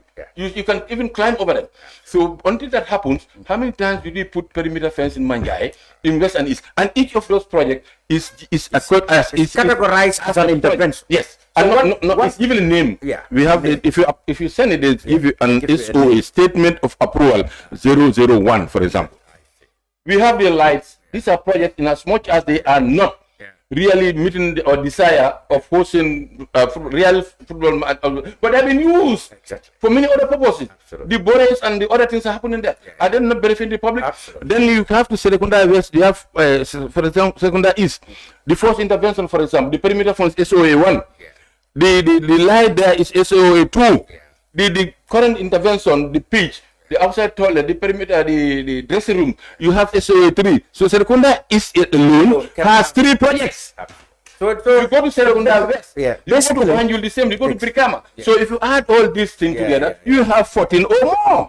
So in fact, only 2 or 3 grounds can give you 14 interventions, depending on what happens. And this what happened. Yeah. And So that was what happened. Misconstrued. It was said that they said they built 14. Yeah, but if you go further down, if you look at it and the graphs, you look at the how do you call it? I forgot my statistics now. You have the graph and you have the perimeter. Yes. So if you look at all those, it's very clear. The charts are there. But anyway, maybe that's well, I can understand the principle. We respect everybody. We are now opportune to be mandated by these stakeholders manage and run government football. But at the same time, we are also part of those stakeholders. And sometimes we are fans because we all love the game. Absolutely. We've been part of it for many years at different levels. Either a manager, an interested party, or a fan. So this thing somebody cannot differentiate. We appreciate the enthusiasm, the anxiety, the impatience, and the drive of the ordinary fan in the street. With all due respect to them, I'm not ridiculing anybody. Everybody has interest in football. Since I landed here from Cote d'Ivoire these few days, any opportunity anybody has will confront me. Yesterday was just when I alighted from the mosque, somebody confronted me. He politely, we had a good chat. A day earlier, I prayed Maghrib in the mosque in Farato. Assalamu alaikum. I was doing my 2 extra rakas. I found 3 gentlemen on the road waiting for me. And football. But I enjoyed it. Yeah. Because what they had in mind, they stand with objectivity. Yeah. They love the game. Yeah, because but when they want to confronted me, the president, I think this is what I said. When I explained to them, I said, no, look, this is not the official position. Yeah. This is not my personal opinion. This is a general. I just want you to go home and sleep over this so that you anticipate. Because maybe we'll come to that. We talk about the coach. We don't want to preempt what's coming. No, finally, then what I'm Gambian coach. Yeah. So even this guy from the mosque, I said, why? Even yesterday, an elderly man, it's an old man from a marriage ceremony. You were surprised. I know. Who didn't want that? Exactly. When we came, the first thing we did was we brought in sundown. Yeah. We wish we had, but everything that now, as we speak, Real de Banjul, as mighty as they are, if they qualify, they become Gambian champion. They want to participate in that competition. League, yeah. Their current coach cannot sit on the bench. But he was medical. Because to sit on CAF competition, you need a minimum of an A license today. It happened here when teams like Brikama United, Fortune and others were going to compete at CAF competition, they had 2. Yeah. I would say Boro or higher, whatever. Absolutely. Then the coach who did all this work would not cannot look at the dejection, the disappointment, the embarrassment. Yeah, absolutely. I'm talking at the club level. Yeah. Today, how big as any of our clubs today. Until before that, as the current league is today, if it stopped today. Yeah. So you basically made this guy a local coach, but what is level? But this was when we came in. We are empowering them. Absolutely. As we speak now. Yeah, you had a lot of local. For example, let's look at those. I'm not saying, but even outside, I'm very happy and proud to take T-Boy Bakary Jammeh, former captain, as an example. Yeah. When the young man hung his boots, he went into it. Yeah. He's still studying, and as a gift, we can pride ourselves for being associated in that, in terms of supporting him by partially funding it, and also hosting some of his practicals here with pleasure. Who wouldn't want that man to come and head the national team? Why wouldn't I after investing so much in him? Absolutely. So what it's a process and there are requirements. So that's very important. There are processes and there are requirements. I wish I can have a Gambian who has the requirement to be able to do. And I'm also appealing you since media also. I have had an opportunity from 2 years ago or more to interact with a group of our former national team players. Okay. In a video link Zoom meeting. That was a long process. Former one. Yes. You don't have many sympathizers among the former ones, because people accuse some of them of being the people behind bringing down the football. Yeah, because now, and then if you look at the GFFP, the technical director, Sando, was he not a veteran? Of course. Who had more caps than him? No, a legend. Alaji Sar, this assistant coach, is not a veteran? Absolutely. Alaji Maro, was he not a veteran? Oh, yes. Modi Jain, the computer man, was he not a veteran? Yes. Lai Boja, was he not a veteran? Oh, yes. The list goes and go on and on. And if you look at the structure of you have Atwa and others are all being coopted into national teams. Then we have nothing against them. In fact, we need them. Nice. But you must have not only the qualification and experience. Experience can be developed, can be gathered around the period. I was so happy. I was happy as passing to see Nda Pamudu, my past captain, to be appointed as a CAF legend and ambassador. And I was happy to see him train with the boys. You can see the friendship, the gel between him and Tom on the pitch. He watched every match and he spent most of the time at his hotel. Do you know why? Yeah, because he was a CAF legend. He was a AFCON legend. But how did it happen? Because we went to AFCON. Let me give an example before you go around. That legend, because I'm so passionate about it. Yeah. I'm on record for not only trying to lobby, but even to formally write to CAF to ensure that we have Gambians, some of our legends, past legends, and the specific one was the late Bakary Jammeh. May Allah have passed him. He's done so much for football in Africa, so much for this country. But for him to go and leave this world without, you know what the problem was? He did not play AFCON. Of course, that's what I'm telling you. So, Pamudu Jain is because he was an AFCON. Yeah, because what I mean, so seeing Pamudu there, in fact, people across, I was happy to introduce. Some people are telling me you're captain, because everyone recognizes him, because past AFCON is just next door. You didn't forget, everybody was. So this is a pride. Is that not an achievement for us as a country? Can't you celebrate that? Anyways, that's sorry. So finally, gentlemen, no matter who becomes coach, and no matter who negotiated their contracts or you and governments, Okay, WAFU A also. You are the president of WAFU A. I want to touch on that. I have it in mind. What is the state of WAFU? For example, you are president. Let's finish the coach. Yeah, say something about the coach. We have to talk about the coach. Who become the coach?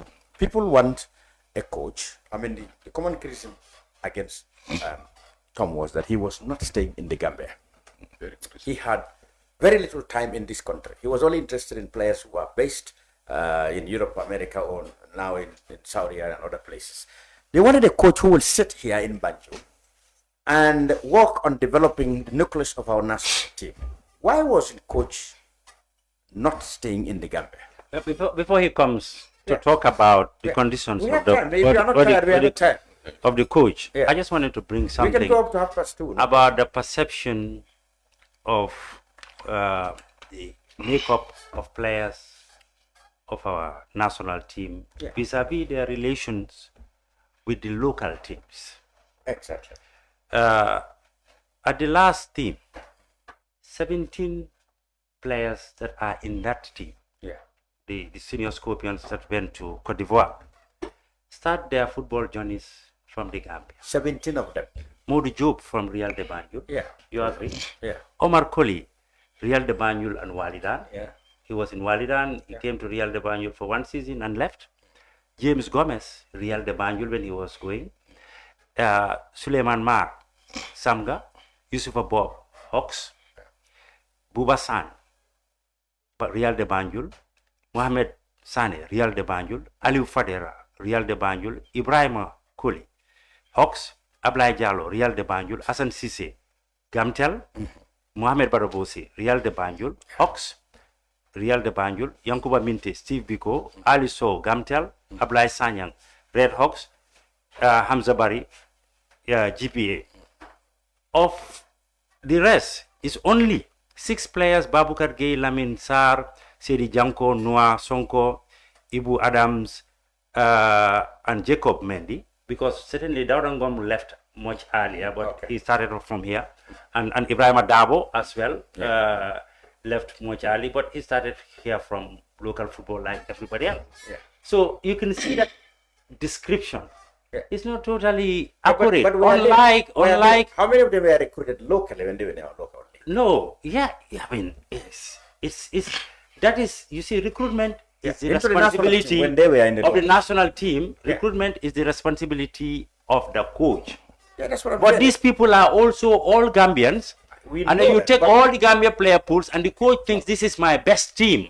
Regardless of whatever is there. These people might not have been recruited into the national team when they were in Real de Banjul or Hawks. I don't want to go into whether our players are good enough or not significantly. I would love it as a club owner for my team to player to go to But if you have the national team coach not even in the Gambia, how would he have even observed your league? To know that there are some players. I think Tom has answered that. What did he say? The national team head coach, whose ultimate decision, primary decision is his, with his team. He had a starting network here, and then many of our players. The ultimate aim of a player is 2 things. I do know. I've been managing players for 30-something years. Is now you talk to them is to turn professional and represent your country. Yeah, that's right. But is that last? I'm sure you must have seen if you are following us, I mean, we have 12 potential pros camped. And then I was yesterday. I spent day before yesterday. I spent the whole day with them in terms of mentoring in the classroom, teaching them how to be a professional player. And then there was a picture that they all had their 2 hands up because they all want to turn professional. So that's exactly what they want to be. But they can turn professional without playing for the national team, and Gambia has been proving that out. But why can there be national team without turning professional? It's not possible. That's not possible when you don't. It's possible. I would love it. But you cannot. I would love it. It's possible. I would love it. When the coach is not in Banjul, I would love it, and I hope you will engage a coach to explain that. Anyway, I will not want to hold brief for the Come on, why was Tom not here? Why was he only in Belgium? Mainly financial. Financial reasons. 100% financial.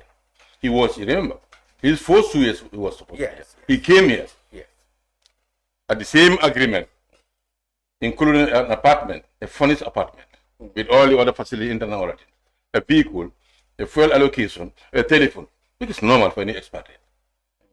But we almost ran even ran into problems with the how do you call it? You couldn't find accommodation for him? We found it, but the payment became a problem. Government did not pay? No, zero. We are paying. Government have free out. But I'm saying, this is the problem. So thanks to some of the personal relations that we at the end developed with the landlord, he was almost evicted. Wow, that's interesting. So, and then vehicle. We have to give vehicle. Sorry? Government could not give him. Never. I mean, this, at the time, maybe as you said, things have improved. We are not here to really expose the weakness of government, and then we will talk about that. No. We can say this loudly. As we speak, the past 2-3 years, government's contribution, though it's not enough, is still 50% less than what we will anticipate. And as I will say, I will also advocate for it to be increased as soon as possible to be 100%, because it's worth the while.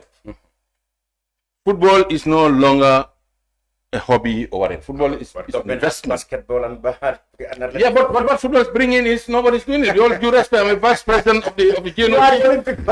Exactly. So I want every sport, but it's the reality. But if they give all the money to you, how can they be developed? No, they're not giving everything to us. but it's only that's football. That's how it is. That's the reality. I know. How many Gambians have had the opportunity of flying in a chartered plane to Yamoussoukro, spending days there, enjoy and everything there? Yeah.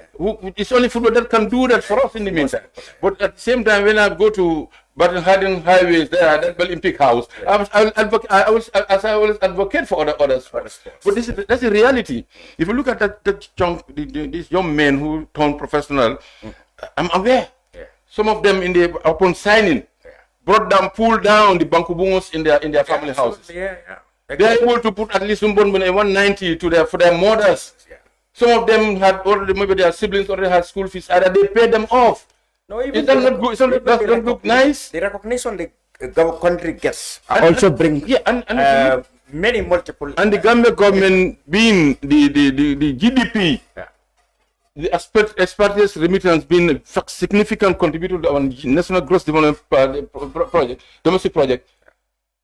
Out of that chunk, that central bank studies will always say about 20-something%. I'm not very sure, but a good chunk from the footballers. Okay, government may put the money, people may contribute money, and there might be good players, but managing them and getting the potentials out of them is the job of the administration of the football federation. And the coach might be paid by the government if that is the case, but you are the supervisors of him and to guide him and to let him work in a program. If you have a coach that people think doesn't select the best players, the players that are at the peak of their game, players that have no attachment to clubs, then the coach said he's gonna select them at the expense of others who people think might contribute more. Who do you blame for that? And you people say you're not interfering in the coach. Never. But when you fail, when he fails. But Lamin also. Let me tell you, and I don't want to be subjective because I'm sitting here for everybody. The Gambia is such a small country. Yeah. If you look at our player pool, the percentage is a wide one. Yeah, I can tell you, Tom Senfed will give us periodically monthly report on players, and as we speak today. Yeah. He has more than 200 players. Even 200. I would say 195 or 98 of them are all spread out. He monitored. He can tell you, name any Gambian player, maybe it's a new one. He will tell you how many minutes he plays, what state of health is injury. So being here, and let's face the facts. Yeah. For example, look at Senegal. Look at that team. How many EPL players do you have there? How many of them are playing in Premier League? How many of them are playing in the League One? Okay. How many of them are playing in other? I'm just giving an example without ridiculing our own. Yeah. So therefore, you cannot come for the sake of satisfying the local players just to go and sacrifice the whole national team. That's a reality. Okay. Whoever fitted, we have a system. It's not his job. The recruitment of the promotion at the development level is job of the technical director. This is why there's a separation of powers. The technical director is overseeing all the other youth categories from the school football. We did not see much of the technical director. No, you don't see it. But go. No. He's the most. Huh? But he's not in AFCON. He doesn't have. No, he has a personal issue that he couldn't go last minute. But even with that, he doesn't have. Why do you make up criticisms there that he's been sidelined? He's not been given his responsibility.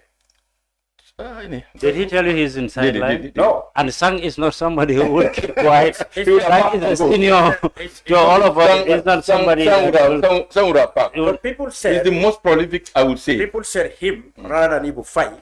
What is Ibu Fai in the technical department? He's supposed to be second vice president. Yes. When you were somewhere, I think one of the matches, a picture came and everybody in the nation were galvanized for rightly or wrongly said, what is he doing on the... Did you know that Ibu Fai was a player? Well, we know that. Did you know that Ibu Fai was a coach? Yeah, Did you know that Ibu Fai is one of the most successful coaches? Why was the technical director not in that place? To be on the bench. Yeah. That's not his place. No, there's no country where the technical director was. So what is Ibu Fai's? Ibu Fai is a representative of the Gambia Football Federation Executive Committee. As the president, I want... Yes. No. Yes. No, it's not part of the technical staff. It's not a technical staff. It's not in the national team. In the team, not the technical Why staff. is he on the technical bench that people question? No, let me answer. He's representing me as president of the Gambia Football Federation, by extension the executive. Okay. Yes. We want to have somebody, and like Senegal, the vice president, second vice president, Mr. So, Honorable So, who is the state minister. I'm saying he never missed his first vice, but he never missed Senegal's. If something goes technically wrong there, people such as yourself then should be blamed because you have a representative. He has, of course. No, sir. That's why he's there. Okay. That's why, not only technical, but at least the administration around it. Because know that there are a lot of staff there. The team manager staff for the GFF. All of them are staff. Then which means those are my staff. I see. I have to have an eye on them. Okay. He doesn't involve in technical aspect of it unless the coach is free to ask anybody any opinion or any consultation. But Ibu is not part of the technical team. But it's permanently there. Yes, with my pleasure, and it continue to be there as long as I'm happy with him there. People find fault with that. I didn't find any fault with that. I'm very comfortable with him as long as I stay in the GFF. Inshallah, 2026, unless I found a substitute. Your technical director would rather be. My technical director wouldn't even want to be there because he knows that that's not his area. He would know Sang the type of passes. Sang wouldn't want to be there because he knows that Sang has a bigger job to do. He's the one producing all these players. They all come from the leagues. They all come to the under 20. That when the Sang was virtually working hand in hand with. That's his job. Football development. Not at that level. And no country is happening. There's no country. Let them show me where the technical director sits in the national team. Go to FIFA website now. Now look at handbook for technical directors. It's specified there, page 26 or I have even go there. Look at the role of the technical director. And I can tell you, Sang is the most prolific technical director we ever had in this country. I want to be corrected.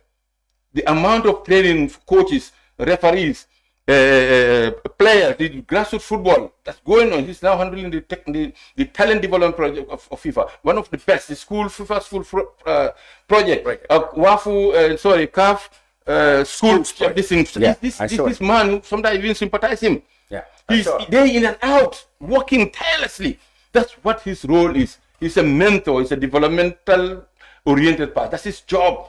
Not to go and show off at the national team. Okay. He's the last person who would even want that because he knows that really. Yeah, I know. People are talking, maybe misperception. But let them go to FIFA and look at the FIFA handbook on technical directors, where the roles of technical directors and also their relationship with national team, senior national team coaches. But it's clearly stated their role for the other categories. That's very clear.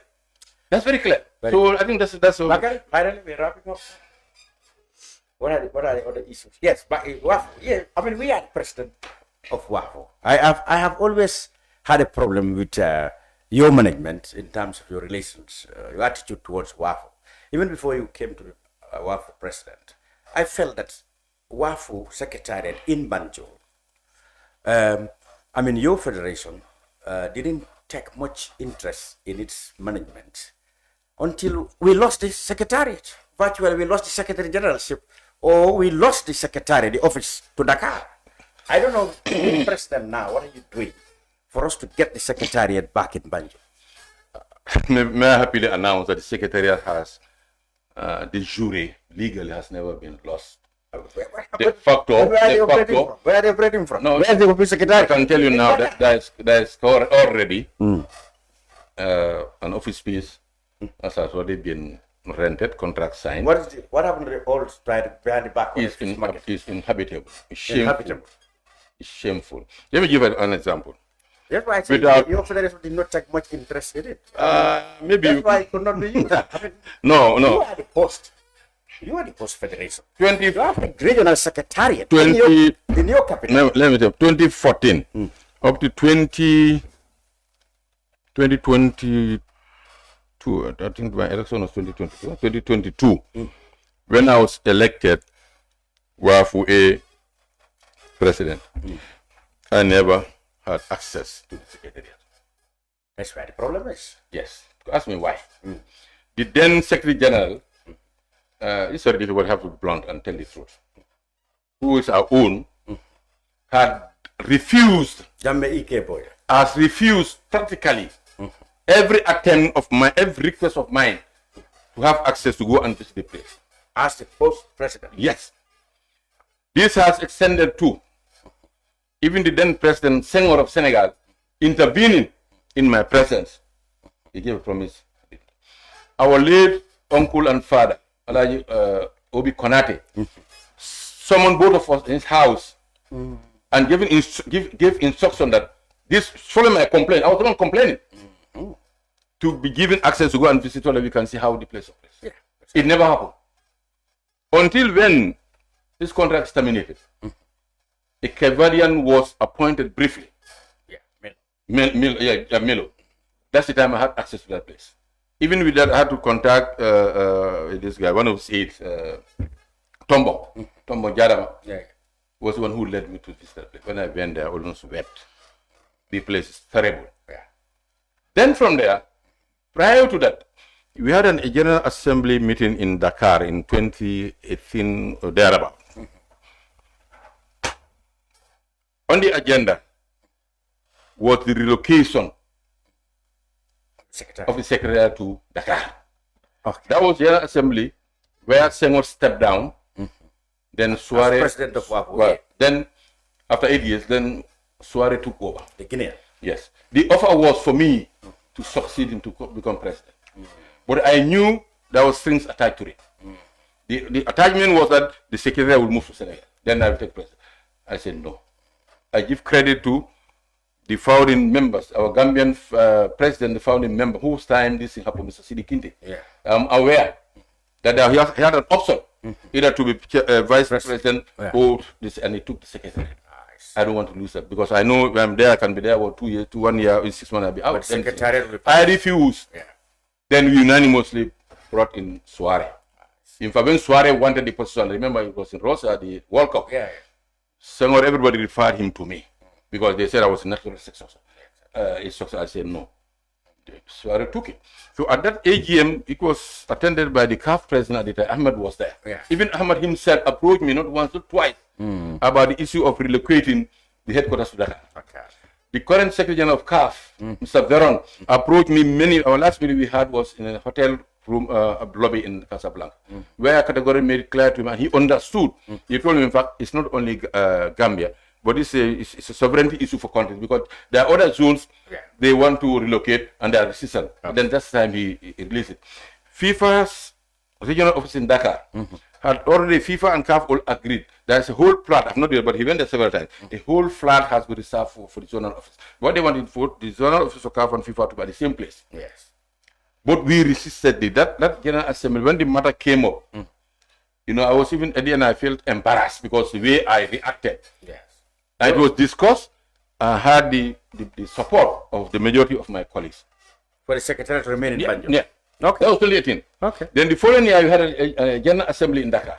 In Praia, Cape Verde. When the news, Mr. Milo came in, then he started operating from Senegal because Jammeh Bojang has virtually relocated the headquarters to Dakar and from the Senegalese office. If he was operating from here, Mr. Mulo would have come to Banjul. But what happened if there are functions, if there are competitions, he put everything in the boot of his car and go to Dakar? No, it's true. Now the Senegalese are complaining now. So when Milo came, before he came, he even asked my opinion. I went around to look for apartments for him. He even wanted to know, he wanted to import into the country his vehicle from, I sent the General Secretary to GRA to find all the conditions. But he went to Dakar already. Mr. Bojang was operating from Dakar. This has to be clear. So he decided. Jammeh Boja has never operated from Banjul. He only had Mr. Tombong as his unofficial aide, who if there are competitions, he take him along, give him allowance. Tombong had never had a contract. He is still suffering from that because when Jammeh submitted, he asked for his pay, they said produce a contract. He couldn't get. If I were him, if it's going to be illegal, I would have given him a backdated contract. But he didn't get it. The only one. No, let me complete this because often people go with half truth facts. There was only one lady who was the cleaner, Mariama. They used to have security there. They couldn't pay the security. Now they rented out. There are two outhouses there. So they bring in rents. Well, those people, they pay rents. And then in the end, I know at the end from Mariam is that she also collect her pay from that. For 2 years, she has never been paid. So that place, the main house is dilapidated, broken down. The access is terrible. It's just right, you know. So when we look at we had two executive committee meetings here of the executive, but I deliberately refused to take them there because it would be too embarrassing. But happily, the process went on. The Senegalese really wanted to keep it there. FIFA wanted it to be there. CAF wanted it to be there. But because my resilience and insistence and using the text, because according to the constitution, the headquarters here, unless and it can only be changed by 2/3 of the General Assembly. That's the legal instrument I use. So last AGM of WAFF we held there 30th of July last year. I brought it under in the agenda. So now with the fierce resistance from my Senegalese colleagues.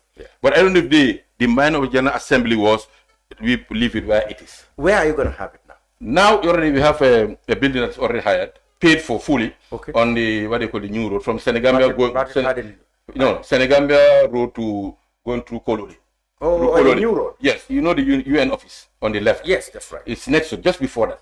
It's a white building. In fact, it's already the rehabilitation is almost all finished now. So that would be WAFF regional secretariat. Yes. But in addition to that, the Gambia Football Federation, at the executive recommendation, the last AGM has approved a proposal to carve. What's the dimension of the new the NTC? 15 meters by 30 meters. 15 by 30. To buy a plot. No, not to buy. The Gambia Football Federation donates that to WAFF to build a permanent structure at the National Technical Training Center. Oh, in Yundu. Yes, in Yundu. Okay. And now, FIFA is prepared to step into support. We still have WAFF itself have money with FIFA. And also, we want also at the end of the day want to seek the approval of CAF because CAF bought this property in Bakote. So they'll sell it and put that money and in addition to build a new house. That's legacy. And in addition to that, you should be aware the position of executive director has been advertised on CAF website on 2 or 3 times locally. The executive director, who's a Senegalese, has been the interim for the past 3-4 years. Will it be Gambia? No, unfortunately, it's a Senegalese. Yes, but it was advertised, and the recruitment was done by CAF. I don't even know. But the other staff, according to the text, should be employed by the executive director upon the approval of the president. Then we had the leverages. It was also all the personnel advertised. We had some Gambians who applied. The shortlisting were made. We are happy to report that the finance manager and the women's football manager are Gambians.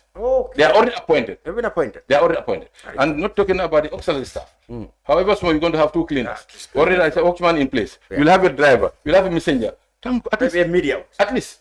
Certainly it will come. So at least that's a big improvement. When we would have lost everything to that. Because as I speak now, 100% of them are Senegal.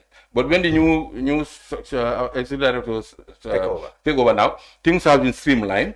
Currently, you have you have 4 Senegalese: the executive director, the personal assistant, the competition director, and then the driver in the meantime. But as soon as he comes here, because it's still in Dakar. Even the driver is Senegalese. Because but first, you understand. And then the communication and media manager It's also it's a Malian. Oh, in Mali. That's a Malian. Okay. Because we advertise across. Yes, across the So region. this is everybody actually has able to take to. here. You could have been further But than in this. fact, that is going to be in Banjul. It's already here. It's already here. That one, if I speak, and CAF approve it. Absolutely. I saw Sarah, the member associate manager of CAF at Abidjan. She told me, "Oh, President, I saw the pictures. They have a very good place. I've already approved it." Fantastic. So it's a done deal now. In fact, the rent has been paid in full for 2 years. So 1 year, then maybe within that period, we're able to build this place. And then, inshallah, that's when we look back, we can also say, Alhamdulillah. Fantastic. Yeah, Now we have the full. Now we can call ourselves headquarters of WAFF. Immediately after the AFCON, the operation will start. Kabba Bajo, the Honorable Kabba Bajo, President of the Gambia Football Federation, and Bakary Jammeh, First Vice President responsible for finance. Thank you all for being on the brunch and I thought you were going to give us some closing remarks. taking all the texts. Oh, you run out of time. Yes. Anyway, thank you to you But too. of It course, was you a can pleasure. being here. always come back Indeed. here. We are very happy with your participation and answering the questions. Thank you all for watching the brunch. We'll be back next week. Thank you. Goodbye. Thank you. Thank you. Thank you. Thank you. Good. First,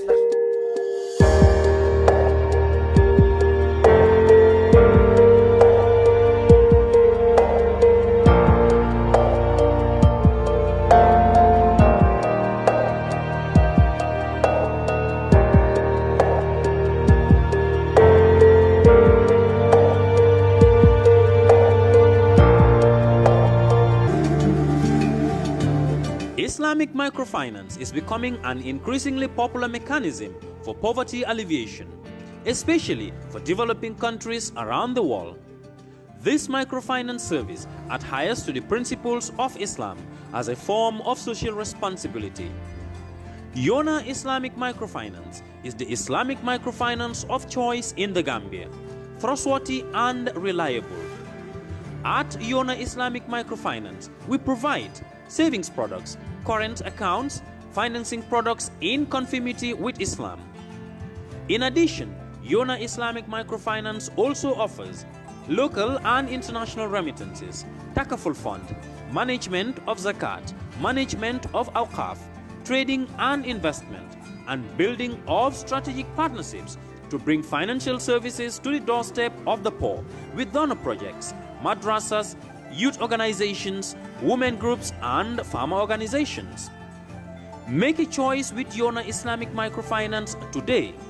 For more information on Yona Islamic Microfinance, call 377-2151 or 9832-151 or visit Yona head office at Tipa Garage, Bakote, or visit any Yona branch located countrywide near you.